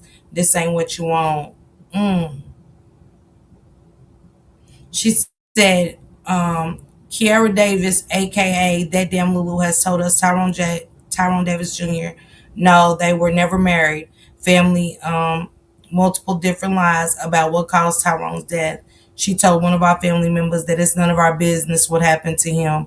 Her dad is a former military sergeant, and her ex-boyfriend's a detective. Shut your mouth. Wait a minute. Wait a minute. Dro didn't take his kids off the policy. I would never believe that. This is just what's being said, Miss Sharon. You know, I don't believe he took his kids off the policy neither. You know, but allegedly it's being said that he's taking his kids off the policy. Let me get back to this. I didn't say it, but it's been alleged that the kids was not on the policy. That they said Lulu told one of the family members it ain't none of their business what happened to Tyrone. That Lulu's daddy is a former military sergeant, and her ex-boyfriend is a detective.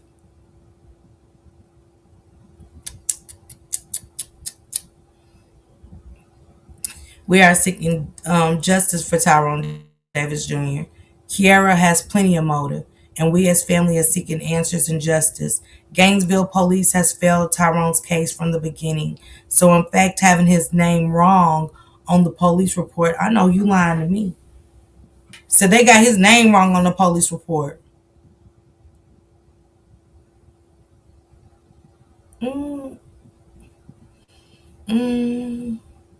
Tyrone was a loving and caring individual. He was a man of integrity. He has 2 children that he leaves behind with many questions about their dad's passing.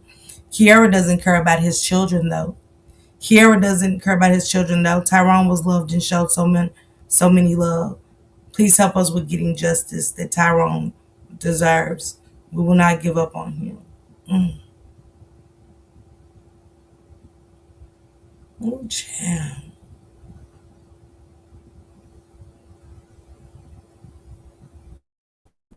She said, none of us of his family is grieving properly.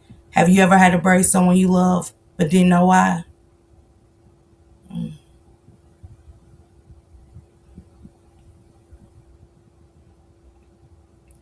At the beginning of the month, she said, she's so full of shit. First off, she knows we called her phone and she did not answer. So that's where the post and tags came from, since you did not want to answer. And acting like you love him so much, but ain't say shit to his kids when we walked in that hospital. Your ass was laid up on that couch comfortable, strolling through your phone under the cover like he was back there for a scratch or something. No emotions, no remorse, no nothing to point that you didn't even grab and hold the kids, but instead insisted that the argument got heated because of the kids' mom and rage, like you always get when you have your psychotic episodes, like you always do.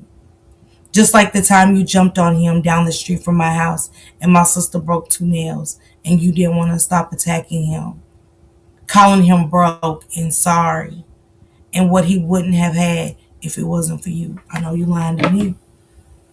She said, yes, I sent Natasha the thing about the detective. She must have took it down from this morning. Yeah, I think she took it down, Jacqueline. I don't see it. Justice, yeah, y'all drop. She said the milk stank and the water stank. Also, man, Smurfette. Thank you, Purse, for keeping that jacket on. Appreciate you so much, sister. Appreciate you so much. Ooh wee. She said, calling him broke and sorry and what he wouldn't have if it wasn't for you. Another lie and all the other BS you was screaming. Like you're weird as fuck to think we not gonna scream justice for Joe until your ass is locked the fuck up for his death.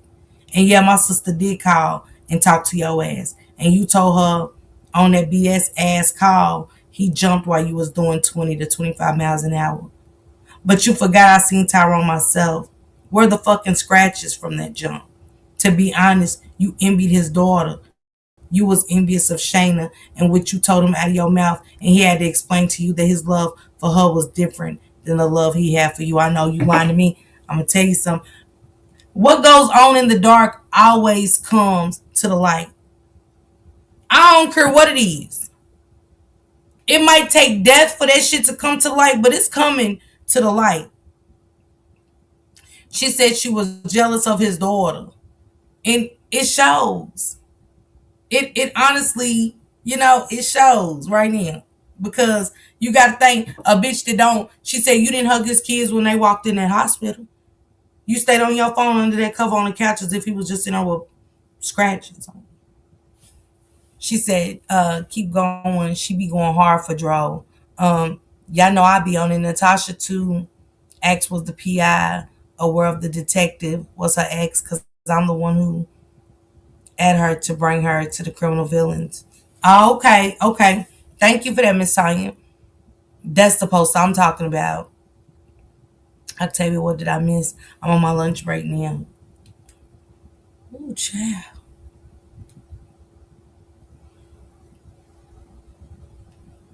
Let me get back to it. Shit, I lost it.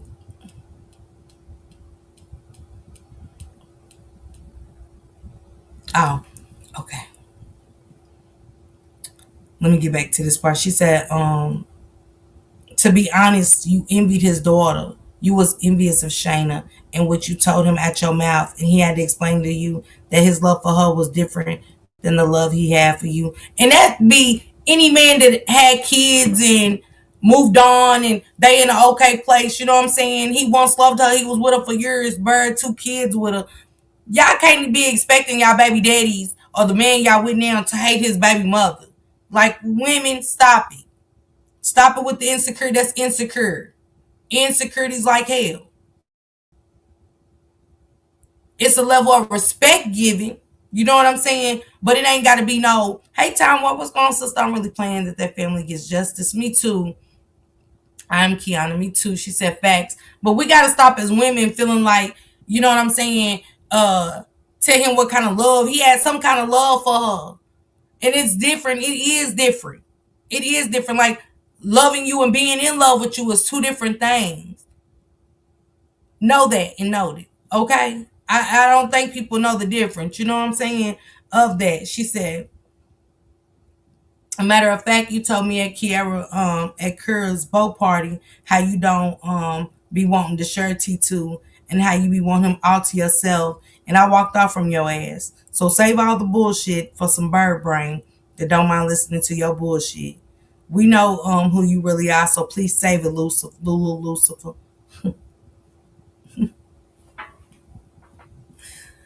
Not Lucifer. And she said, oh, and trying to get him transferred to another hospital after they pronounced him deceased is diabolical. especially when you're not his wife. You have to make those type of decisions, you damn bird brain. Jeez. Mm.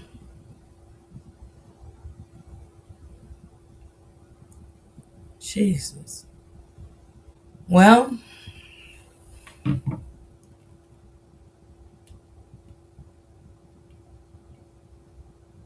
I'm praying for the family. She said, "Hey, Miss Parker, what did I miss? I'm just logging in on my lunch break to listen." We covered Miss Shirley story, and we covered a little bit of Tyrone. I want to finish playing what his friend had to say. Yep, she bring the facts. Yeah, she definitely she ain't letting up. She's definitely like speaking her mind, and I love that for her. Continue to speak your mind. Keep putting your truth out there and what you know. As long as it's strictly like Holly hated Romika. Mm-hmm. Mm-hmm. And I know she ain't lying because how Lulu put that in that 4-page letter, like, I'll forever be yours and yours only, like you'll forever be mine's and mine's only. Like, yeah, it cost that man his life with your diabolical delusional ass. It really did. It cost that man his life. To be with you, and it's sick and it's sad, it really is. And to see all these changes and see these kids' phones get cut off. His kids should never have a GoFundMe. I'm sorry, the kids should definitely not have a GoFundMe at all. You could tell Lulu was very insecure. Yeah. And just because let me tell y'all something. Just because you get your body done, you get your titties, you get your ass, and you get your stomach trimmed down, that shit's still in you. That fat girl is still in you. That's why I'm content. I'm content. Even I seen big girls, y'all not content. No, you're not. No, you're not. You're shooting yourself because you are insecure. Y'all talk a good game of shit, but you're really not happy with who you are. Make a difference. Do something. I don't want a BBL. I don't want a piece of ass. Hell, I'm trying to get rid of some of this ass I got. Donate it. You can have it. You know what I'm saying? All kind of fat, I don't mind donate. But I want to lose it the right way.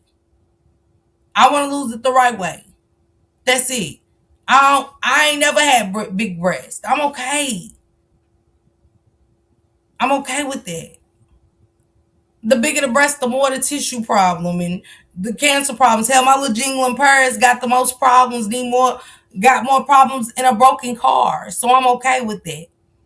But that insecurity is still within you. And that insecurity is still within her. You know what I'm saying? I ain't no telling how many times Dro had to tell her she was beautiful and it still didn't make her feel good about herself. She gives me that.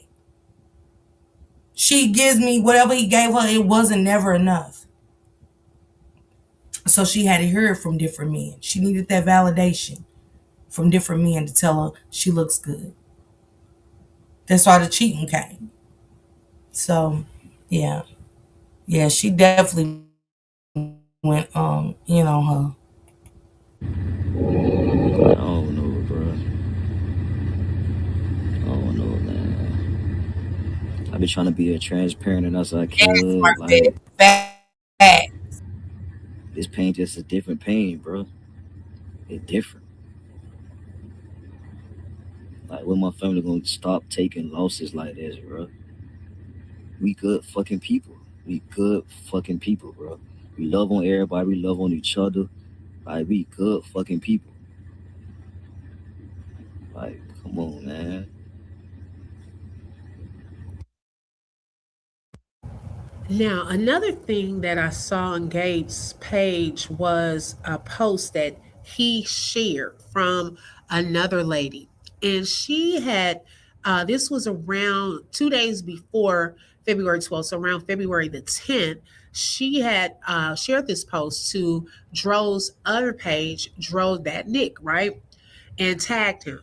Now, the odd thing, now we know Dro is no longer here. Notice at the bottom, that page put the praying hands in the comments. And so this person made a post saying asking who is behind that page. Because look, they just responded. She said Lulu had absolutely nothing to be jealous of. the mother about. Did y'all not see the video of how Dro really felt about his baby mother? They shouldn't be trying to stir up drama.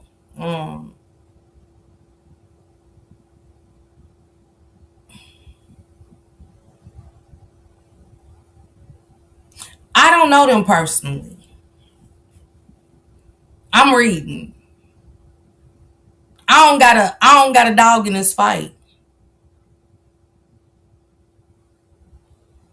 At all. I ain't overly invested. Now my emotions, yeah. But I'm not overly invested to act like I know them to say, did you see that video? Hell, my baby daddies do shit like that to me too. But I know that motherfucker got love for me. I know ain't nobody gonna do nothing to me, bring me no harm or nothing. That's what I know. I know this for a factual. We see all kind of videos. My baby daddy might tell you he don't like me today. He might say that. That motherfucker might say it on a live with my kids. Do I stand to be the truth for that day or forever? See, we can point out the videos about Dro's baby mama say we stirring up. Because I didn't say it. I'm reading what was said from the family. But what about the videos that he did when he sounded like he's talking about their relationship? We just supposed to overlook that too? Because I'm looking at what's coming out of his mouth too per videos. Him and the baby mama might have been beefing or anything. I don't know these people. I don't. And I ain't going to personally look up anything. Because I'm over it. I'm over feeling like I'm beefing with subscribers for some shit I don't know about for real. This is the family's fight with Lulu, not mine. Now, I'm not team Lulu. I'm not team the mama. And I ain't team Davis. I'm team me. And I'm team justice for anybody. So don't try to come check me about nothing and saying she wasn't jealous because y'all a fan of hers and y'all like her or whatever the new news that came out. I don't care. I don't. Please know it and note it. Okay? Now we can have a conversation. But I'm not going back and looking up anything. It's your opinion. Just like I got one. Okay? Now you tell the family, don't stir up the mess. Don't come and tell me anything. They put it in the chat. Did you see what she said? And she's the family member. Tell them. I don't know what's going on. People get it all wrong and mixed up. Are y'all okay? I feel for Gabe. I do. Tro's BM is beautiful. Lulu most definitely is jealous of her, honey. And that's your opinion, Octavia. You know what I'm saying? The BM is very naturally and beautiful. Let me say this. I pick up on energy. Rather, she should have been jealous or not delusional. Has a pick me energy, all about me energy. So that's was the problem. And it's that's simple. I mean, from what she said, Lulu, Lily's friend, you crazy too. Girl, the BM was not a side chick. She said, that's my opinion from what's the problem. Because you said, I'm just going off of what you said.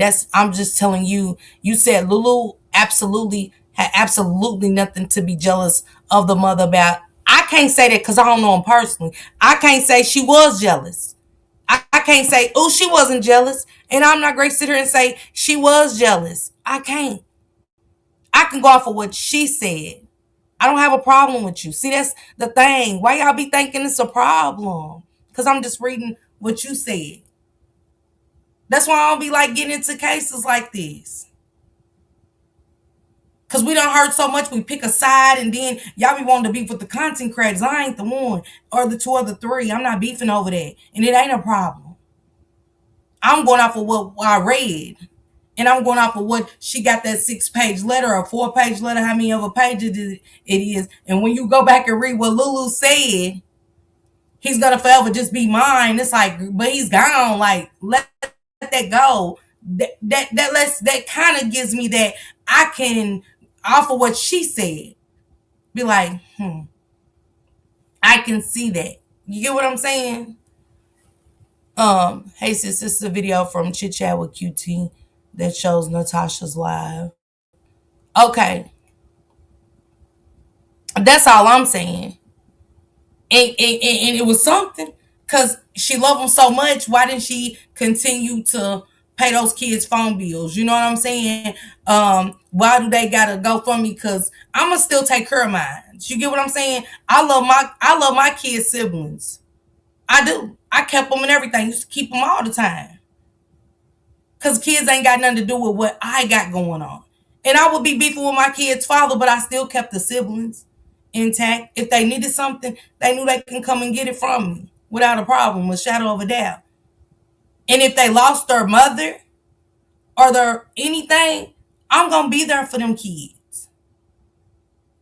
And our kids are grown now, but I'm going to still be there for them kids. So when Lulu wrote that wasn't her problem, that their phones got cut off because that was Tyrone that did that, that right there shows me I don't gotta listen again. I don't listen to what I read it. I will read it. What they gotta say. But then I go by what you say. But it was videos that I have seen that Tyrone spoke on friends, not calling him when he mentally need him. He said family too. If we're gonna be personal, like y'all trying to say, yeah. He said family too. Now, which family didn't call him? He didn't get specific. But he also talked on relationships, and he also kind of, when you just kind of know, without saying shank rock, I don't have to. It's almost like people know. Talking about shit that happened in the relationship. They ain't trolling me. Can't nobody troll me about some people I don't know, baby. Okay?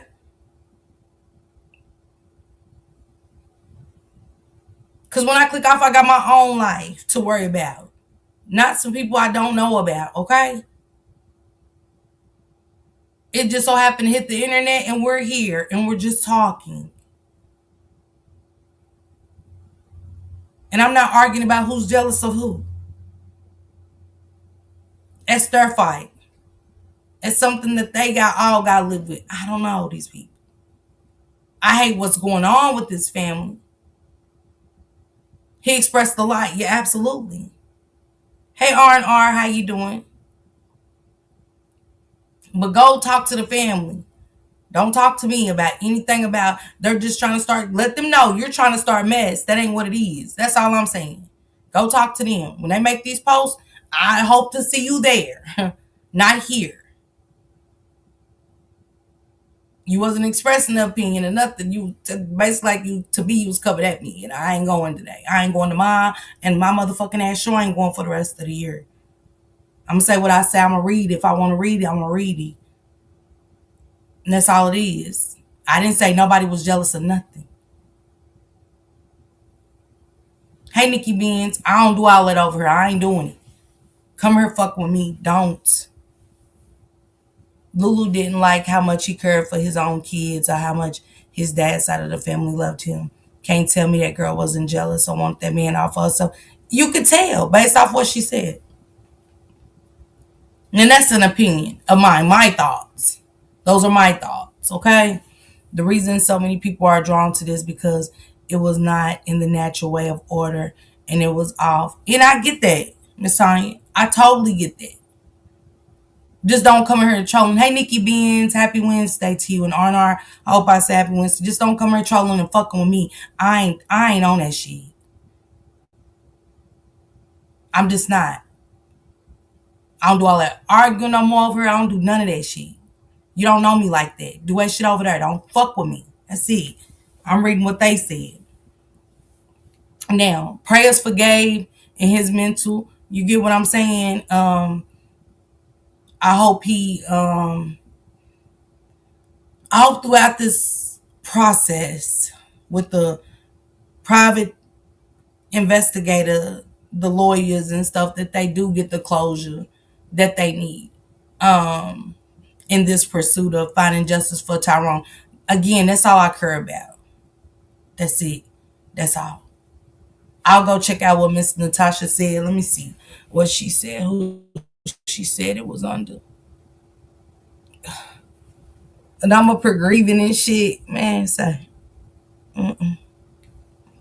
And I don't care if you go talk about me. Don't know you to care. I don't. I don't. I see a lot of y'all doing that. I went over to Miss Parker's earlier and I never go back. Cool. The fuck? Be strangers to me. I don't know y'all. I ain't did y'all nothing. But I ain't gonna go with what y'all say neither. Y'all, we all just talking and conversation. But leave me alone.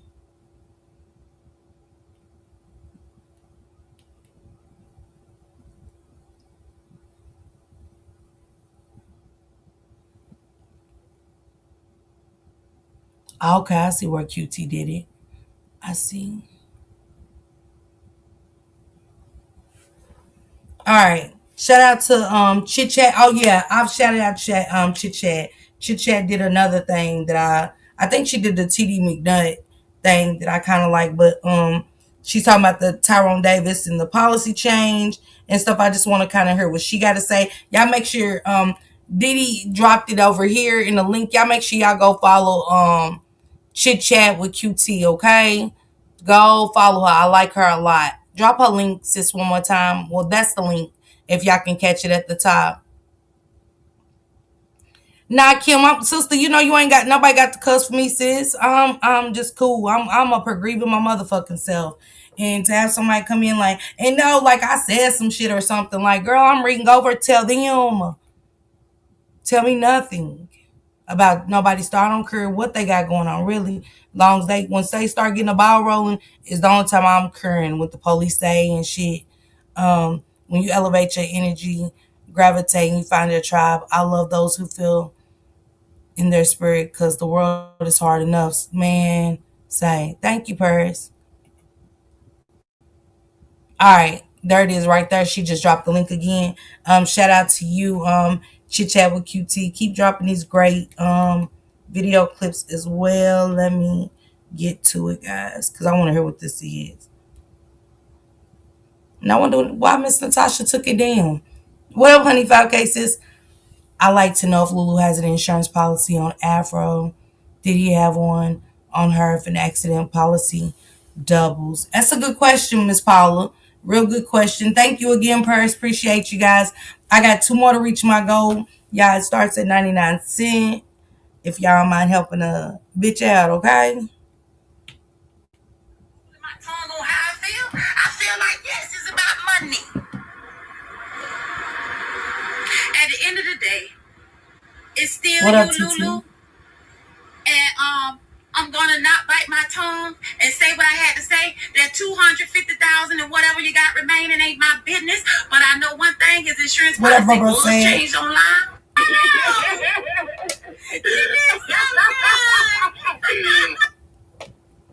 They said the $250 policy was changed online.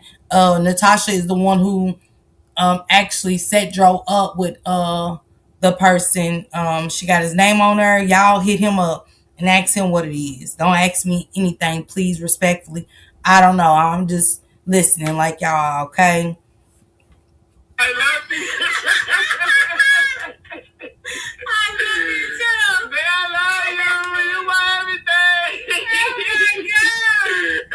No, I love you, Lou. So I can go I love you, Lou. Take your time. Say I love you. You my everything. Thank you so much. I love you too. Let me get my buzz ball because a motherfucker got me fucked up. You don't punish me, right?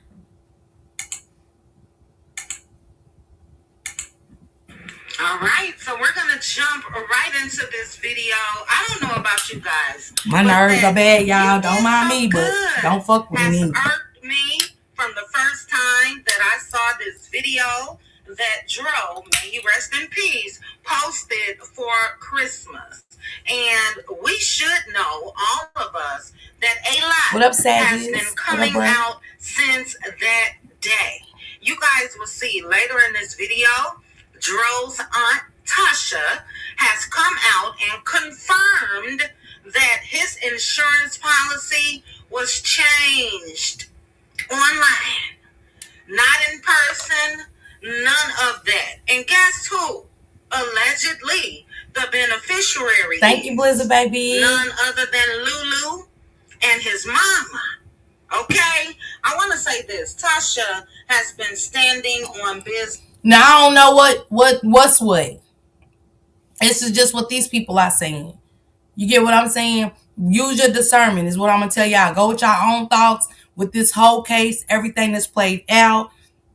That's got everybody on edge. Just use your discernment. If somebody say they wasn't jealous, that's their feelings. I'm not mad at you. Just know I didn't say it. I don't know them again. But Natasha and them speaking out. We got Rena speaking out saying they being threatened. It's a lot going on with this case. You know what I'm saying? I'm just covering it. I want to know what happened to the young man. Do I believe it was an accident? I don't. And I'm just using my discernment and my thoughts. I'm just going off of not even what Rena or Natasha them say. I'm going off of Lulu and what she's saying. Things that just don't make sense. Now, whether she told them lies and all that, I don't know. I don't.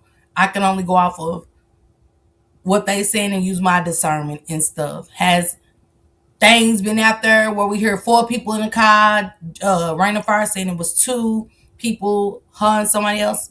You know what I'm saying? It's for y'all to use y'all discernment again, okay? Just don't go fuck with me. And thank God for her. It's been obvious to me since, again, this video of Dro and Lulu at the cabin that he loved her. Nose was wide open, okay? And you know what? That could be a good thing as long as the person that you love like that love you back like that. And I don't give a damn what anyone says. Lulu had love/like for Dro, in my opinion, but it definitely did not add up to how he loved her. You don't go from this, babe, I love you, you my everything, to leaving him on the street.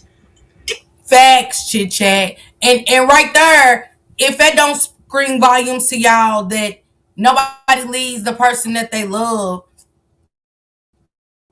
on the side of a road. Never. Ever. And you love him so much. I love you until eternity, until I'm there with you again. Shit, she ain't love him enough to leave him in a strange place to where he's dead. I can't take a lot of shit serious on this motherfucker. I can't. It blows me how some people thinking how she said depends on what was going on. And it do. It do. It definitely depends on what was going on. But I can't leave. That's me. Perspective. That's all I'm saying. That's me. I can't leave him on the side of the road. Now, once we get to the gas station, you want to call you a ride, pick you up from her, I'm good. On the side of a road, him even, if Shank Rock jumped out of my car, y'all think I'm pulling off? And then this make sense. Yeah, Shank jumped out the car, so I went to the gas station. You know what I'm saying? I'll probably argue with him for that. Like, why the fuck are you jumping out of the car? Like, ready to argue some more? Why are you? What the fuck? Like, I'm gonna be. It's gonna be another. Like, I want to see if he's hurt, but I'm mad that he jumped out of a moving car. Like, what? I'm not gonna keep going. I'm not. I can't. I love him too much. And I'm not saying relationships are perfect. Nobody's shit is perfect. It don't matter what's going on. You don't leave another human being on the side of the road. Jumping out. He jumped out. She said he jumped out of her car. It didn't bother you that the man you loved jumped out on a highway where traffic is coming like crazy. On a highway, not a country road where you don't see nobody. Even that, but on a highway.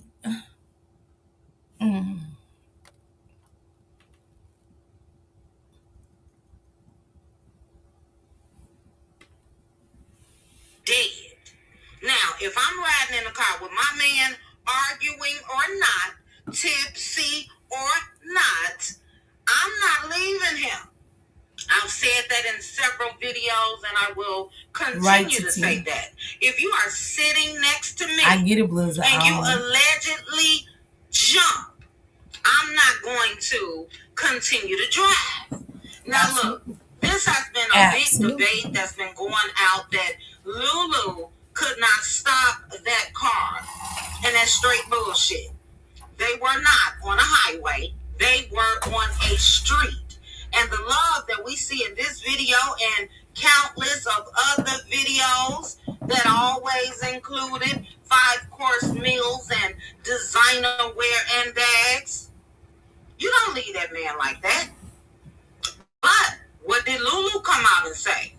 Lulu said that she drove to a gas station and she waited.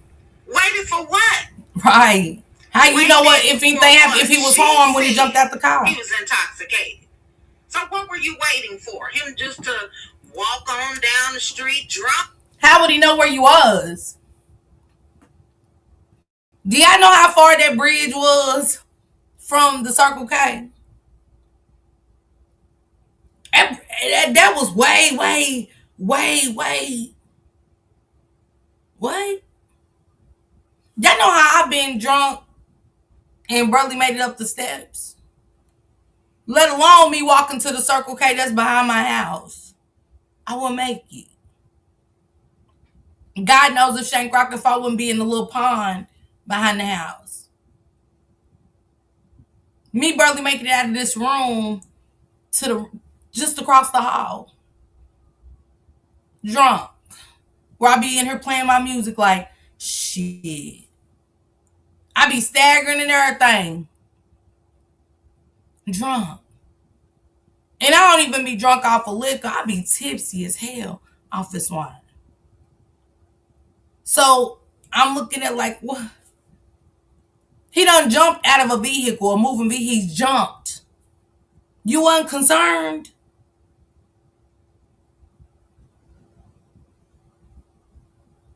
You weren't concerned to where ambulances had to come. All these 911 calls allegedly go through. And you don't get there to the ambulances pulling him off. Y'all know how long it take? How long did it take for the ambulance to get there and some more? Before you decided to come back. And why you want to move somebody with a brain injury, all of that. Ain't nobody even taking a picture of Shank being tubed up. Let me knock on some wood, because God forbid. I don't like it. I got to knock on wood. But I'm not going to be in there taking no pictures. That's the last thing on my mind. My thing is let him make it. I'm not seeing my man like this. I know I'm not seeing my man like this. We was just there. Now we're here. That's why I always said, what happened? How did something so beautiful turn so bad? How we get here? How we get here?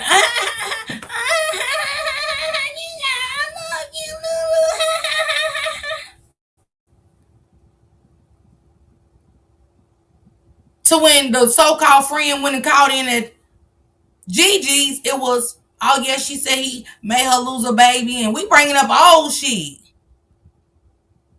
We bringing up shit because if you was that angry, you shouldn't have went. You don't make me lose kids. I don't like, you know what I'm saying? We need space. That don't mean I don't love you, but right now, no. But when you holding on to something, and I say this to Shank Rock all the time. If we gotta hold on to shit, we ain't meant to be together.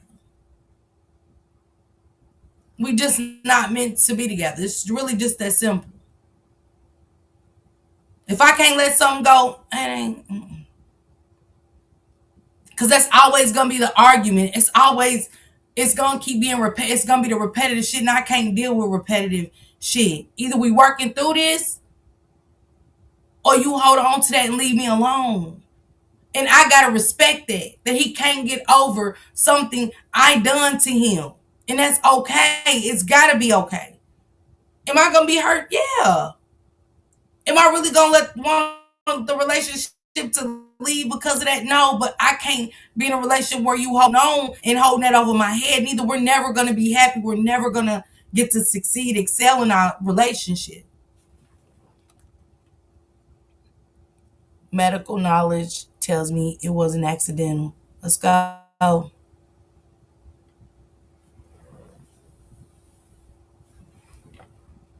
Waiting for him just to walk on down the street drunk and say, oh, you know what? I think she went to this gas station. So let me make my way over there. No, it's always been some bullshit from me. And if someone jumps out of the car to the point where he died, Lulu, you didn't hear a thump? You didn't look over? You didn't see that allegedly he fell? What did you think? He miraculously jumped out the car and landed on his feet? So again, I said this from the beginning that in my opinion, and everything that I say is my opinion only, but in my opinion, Dro was pushed out that damn car. And there have been several accounts that's been floating around out here that, yeah, he was pushed. And now we have an alleged reason. His insurance policy. That doesn't cause you guys to raise an eyebrow. Because I know I've been had a side eye and my eyebrow has been raised from jump. This shit is not weird to y'all. Lulu was not his wife. I said that in the last video I made about this when she, on Valentine's Day, came out and said that she has restarted his YouTube page. This wasn't his Hey, Jazzy, happy Wednesday, sis. And I hate to say this again. And look, a lot of us women, we want this, but Dro was sprung. And again, there's nothing wrong with that. That's what every woman would want, especially if you feel the same about him. But that's not what I have been seeing. Looking back on all of their videos and things like that. I agree with you, chit chat 100%.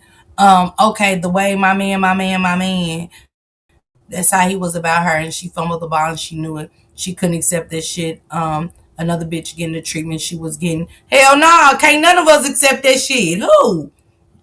And you ain't the only one that feels that way, delusional. But come on, let's be honest. You know, definitely wasn't accidental. I'm sorry. There should have been more scrapes, bumps, scars. Hey, Muy baby, happy Wednesday, sis. And I just on the back of his head because you roll and all that type of shit when you roll and jump out of car. Hell yeah. This chick didn't love him in return like that. Lulu loved the perks. Lulu loved the looks. Or you want to stay married to me? Girl, chit chat. Let's get married right now. The looks, the social media pictures, the videos, and most importantly, his money. And what better way to no longer have to fake the funk and get right to the money through his insurance policy. What did do this at? In the bank account, chit chat. Policy online, but you will hear his aunt Tasha, who is still up in Lulu's ass, say that he never did that. The aunt Natasha posted a picture when she had him to come on and get life insurance policy for he and his kids. And she said that every change or any questions or whatever was handled directly with the agent. And y'all know that's who she connected Dro to. She did that. So I'm pretty sure now that they saying everything's over, he's probably telling her like, yeah, it was some changes made. Just stay free.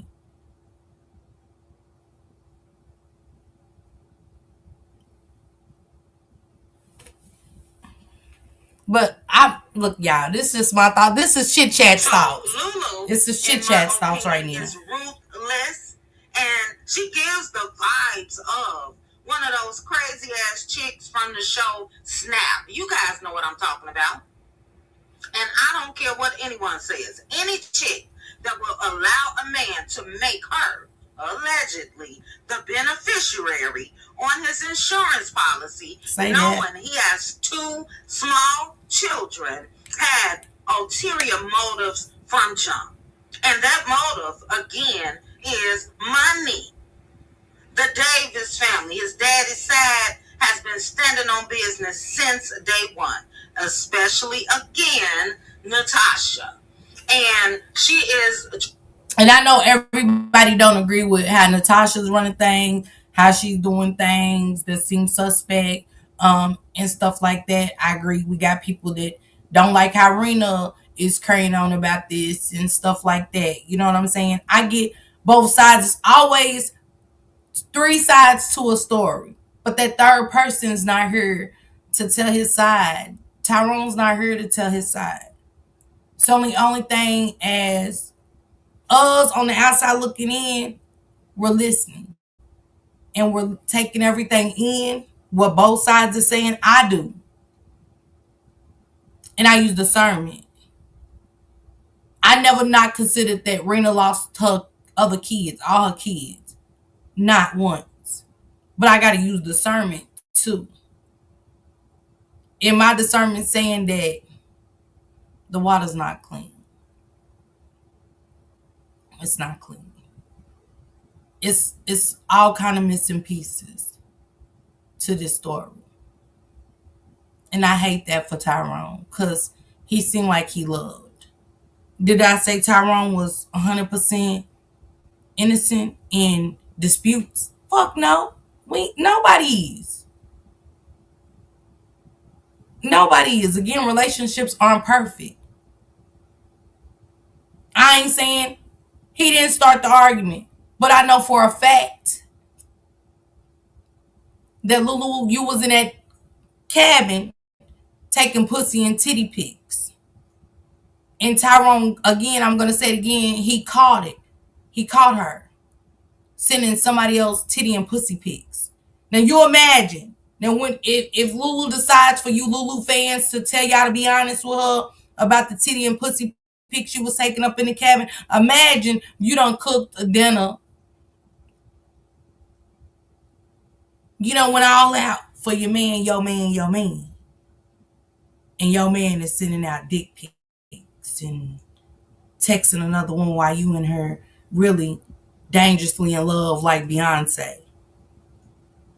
And you doing everything in your might to really change your ways. Like, okay, no more. I really, this the one. He's the one. He's the one.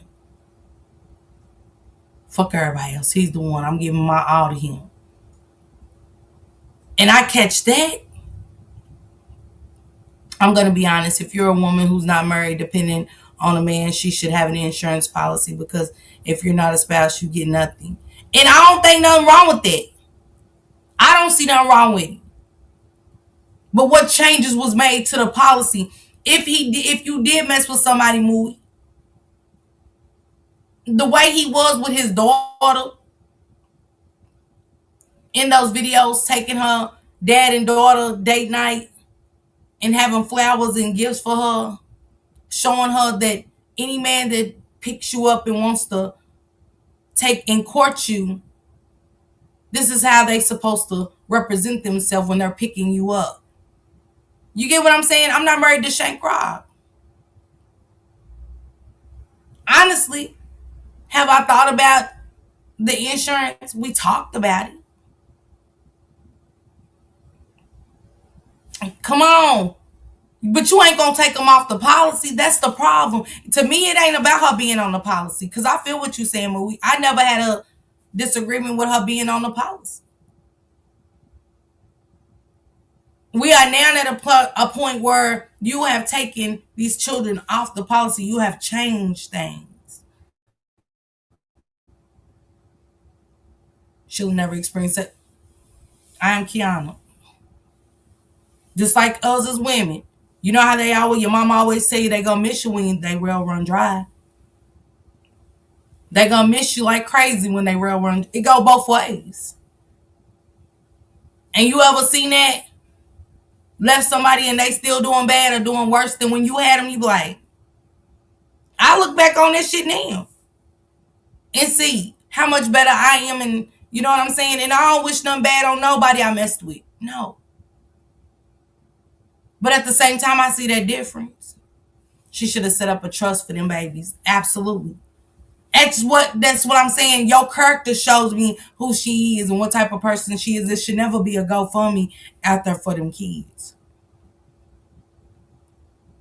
I'ma tell the baby mama, shut that down. I got them. If I love that man the way I said I love that man, I got his kids for life. If I got it, they got it. And that's just that on that, because they are him. You can't take that away.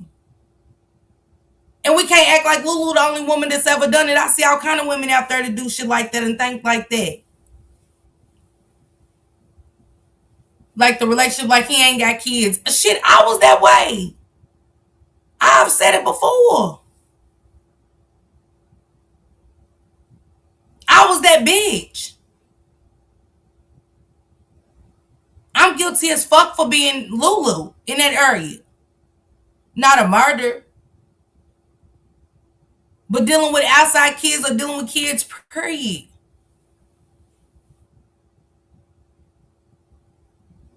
I was her. So I understand that. But changing that policy and doing all that old trifling shit, no. Mm-mm. Mm-mm. Mm-mm. Wanting a man to take the kids off the policy, then I wasn't that dirty. I wasn't that dirty. Mm-mm. A trust would be ensured the babies was good and you don't have to be in contact with them kids at all. At all.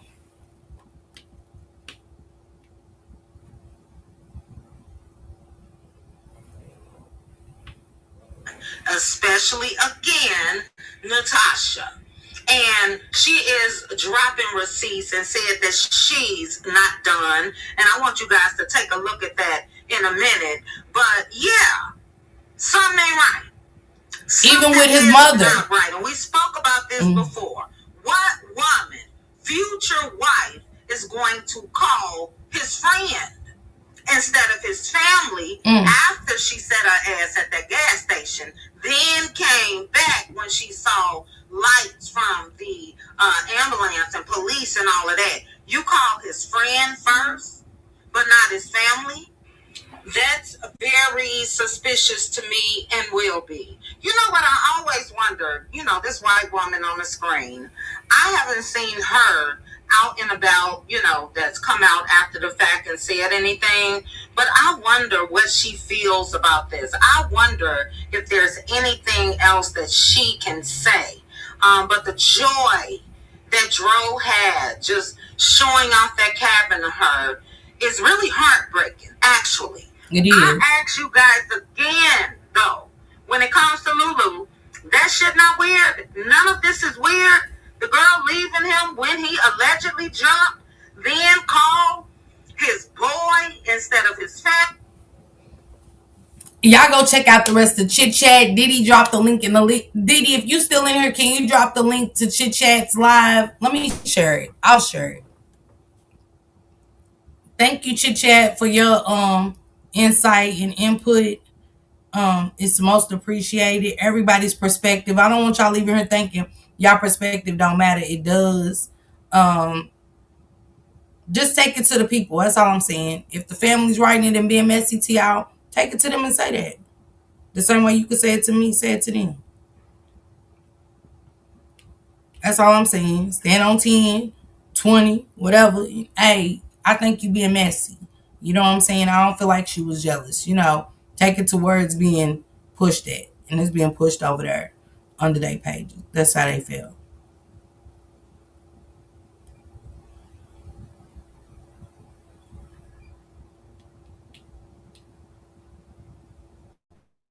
Okay, thank you, Didi. I dropped it again, you guys. That's Chit Chat, so y'all can watch the rest of that video, see what what else she had to say about the kids, because that's going to come up, I think, later on in that video. I'm interested. I'm going to go listen and drink my buzz ball, because ain't nobody great. Keep fucking with me. Leave me alone.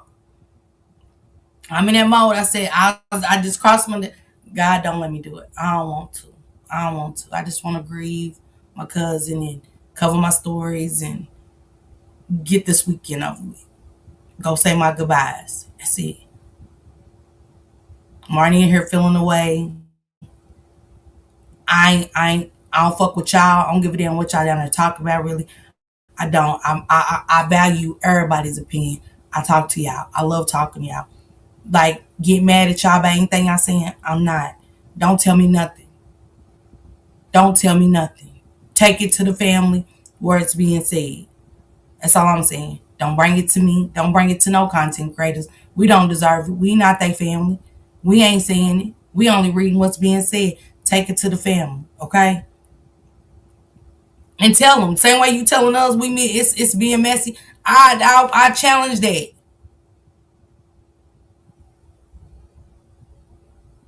And y'all don't be really having opinions. Y'all be like, we got to go with what y'all say.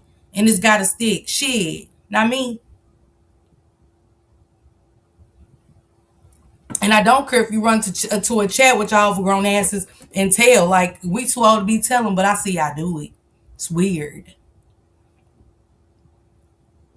Like, my mama dead. I don't know where y'all mamas is, but my mama dead. I wouldn't tell her if she was alive. I'm too old. I know how to maneuver around these streets. I know how to give an opinion. If it ain't valued, it ain't valued. But I go where my opinion's valued, okay? I know how to have a conversation with people. I know how to carry myself in a chat. I'm not arguing with nobody because I don't hear nobody's paying my bills. No, I ain't paying y'all bills. So what me and you going back and forth about? You know what I'm saying? About something that ain't got nothing to do with us. We all on the outside looking in. We all one and the same. On the outside looking in, trying to figure out what happened to this young man. Who's being truthful? Who's being dishonest? We don't know. It's always going to be a narrative pushed. But that's because it be false information thrown at us. So again, I say use your own thoughts, use your discernment. These are my thoughts. Strictly my thoughts. I can't take y'all thoughts away from y'all perspective. I was never trying to take your thoughts from you. I'm just saying I want you to go over and tell her, the Conda girl, go over and tell her she's being messy. Tell her that she's not jealous of old girl. That's where I want to see you at with that. Take it over there. Tell her. She said. Now when I read from Lulu, she gives jealousy. She gets jealous. She gets insecure. Hell, I am. I'm insecure. I just ain't scared to say it. I don't need a titty put on my chest or ass on my back to say it. That's why I know it won't help me. Them feelings are still gonna be there. When I get my hair done, I get my lashes done, my eyebrows done, my nails done, and my toes done, I still be insecure. It's there. That's how I know.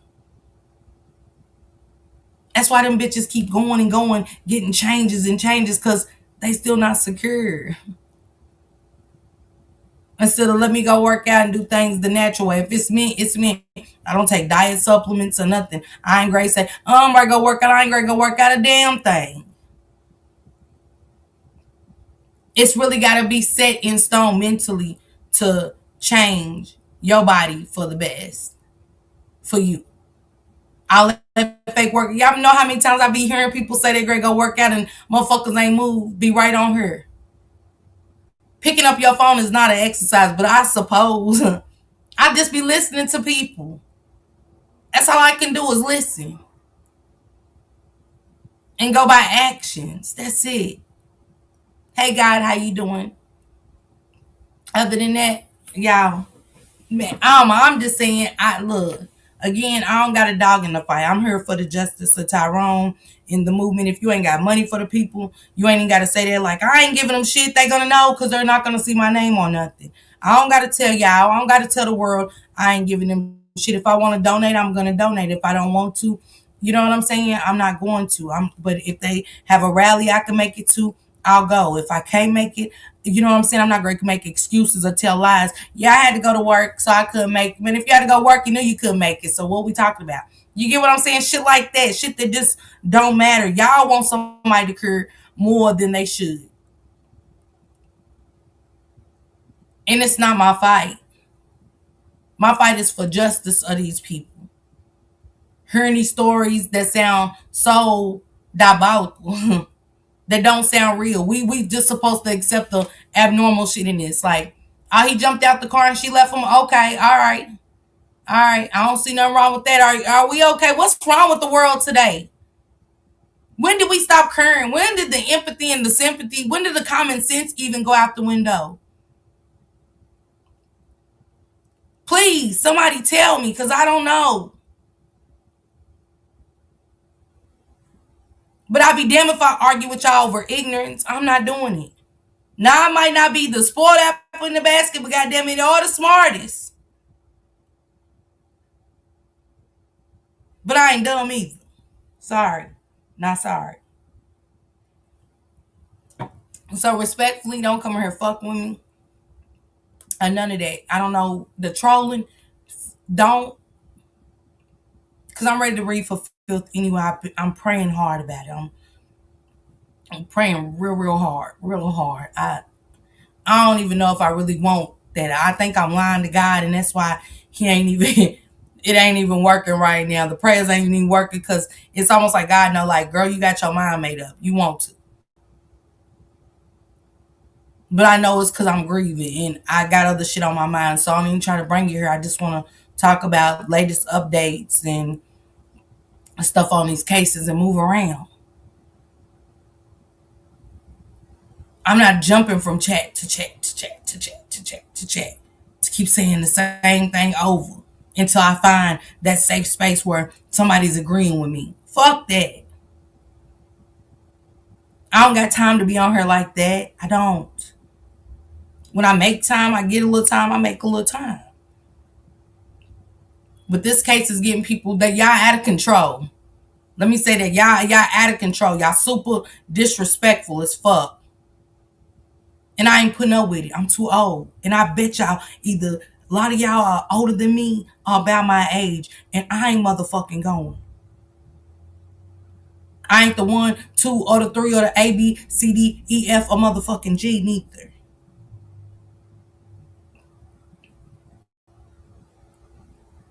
So keep stepping until you find that motherfucking chat that goes with the narrative you want pushed. Okay? It's plenty of them. Same way with the Romika and the Holly. You got your people that go with Romika. You got your people that go with Holly. I'm just there to find out what happened to her. And praying and hoping she gets the justice that she deserves. Because none of this has to end up in death. None of these cases should end up in death. And we know everybody don't walk away from situations and stuff, but it still shouldn't end up in death. We shouldn't be here. But again, y'all go have a blessed hump day. I might come back and turn the fuck up at 6. Add a little bit on to that commentary. Where I feel like I'm being fucked with. You know what I'm saying? I don't know. Got my buzzball going right. Might be ready to crack my Apple buzzball and turn all the way up. I don't know.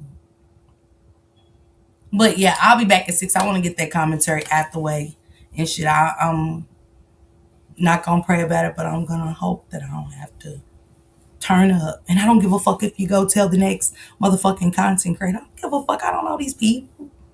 Are you cool? Salute everybody. Drop them hearts for Dro, man. Justice for Tyrone Davis Jr., man. Fuck all that other shit. Just justice for that young man, okay? And to my regular subbies, I will see y'all. Okay. Lighting up the screen, you know who you are. Bringing news you can use and a laugh or two. She's got the facts, the fun, and the realest view. With a voice so smooth and a smile so bright. She's shining like a beacon in the darkest night. Deep dives on the stories that really matter. She's breaking it down, cutting through the chatter. Pop and stay a while, you'll feel right at home. She's got a little something for everyone. With a heart so big and an attitude strong. Miss Parker's where you know you belong. She's an advocate, a friend, a voice for the unheard. Asking all the questions, never missing a word. Or a second to none. She's blazing like the sun. Miss Parker, the only one.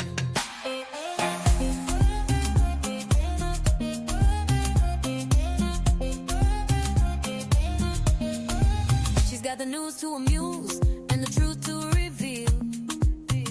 Digging for the answers, keeping it real. For those who need a champion, she's standing tall. Fighting for justice, she's giving her all. With every upload, she's making a change.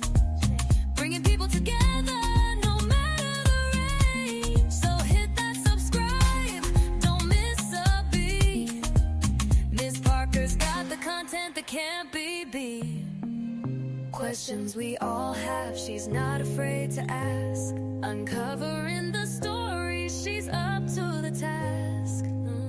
With a laugh away and the spirit so true.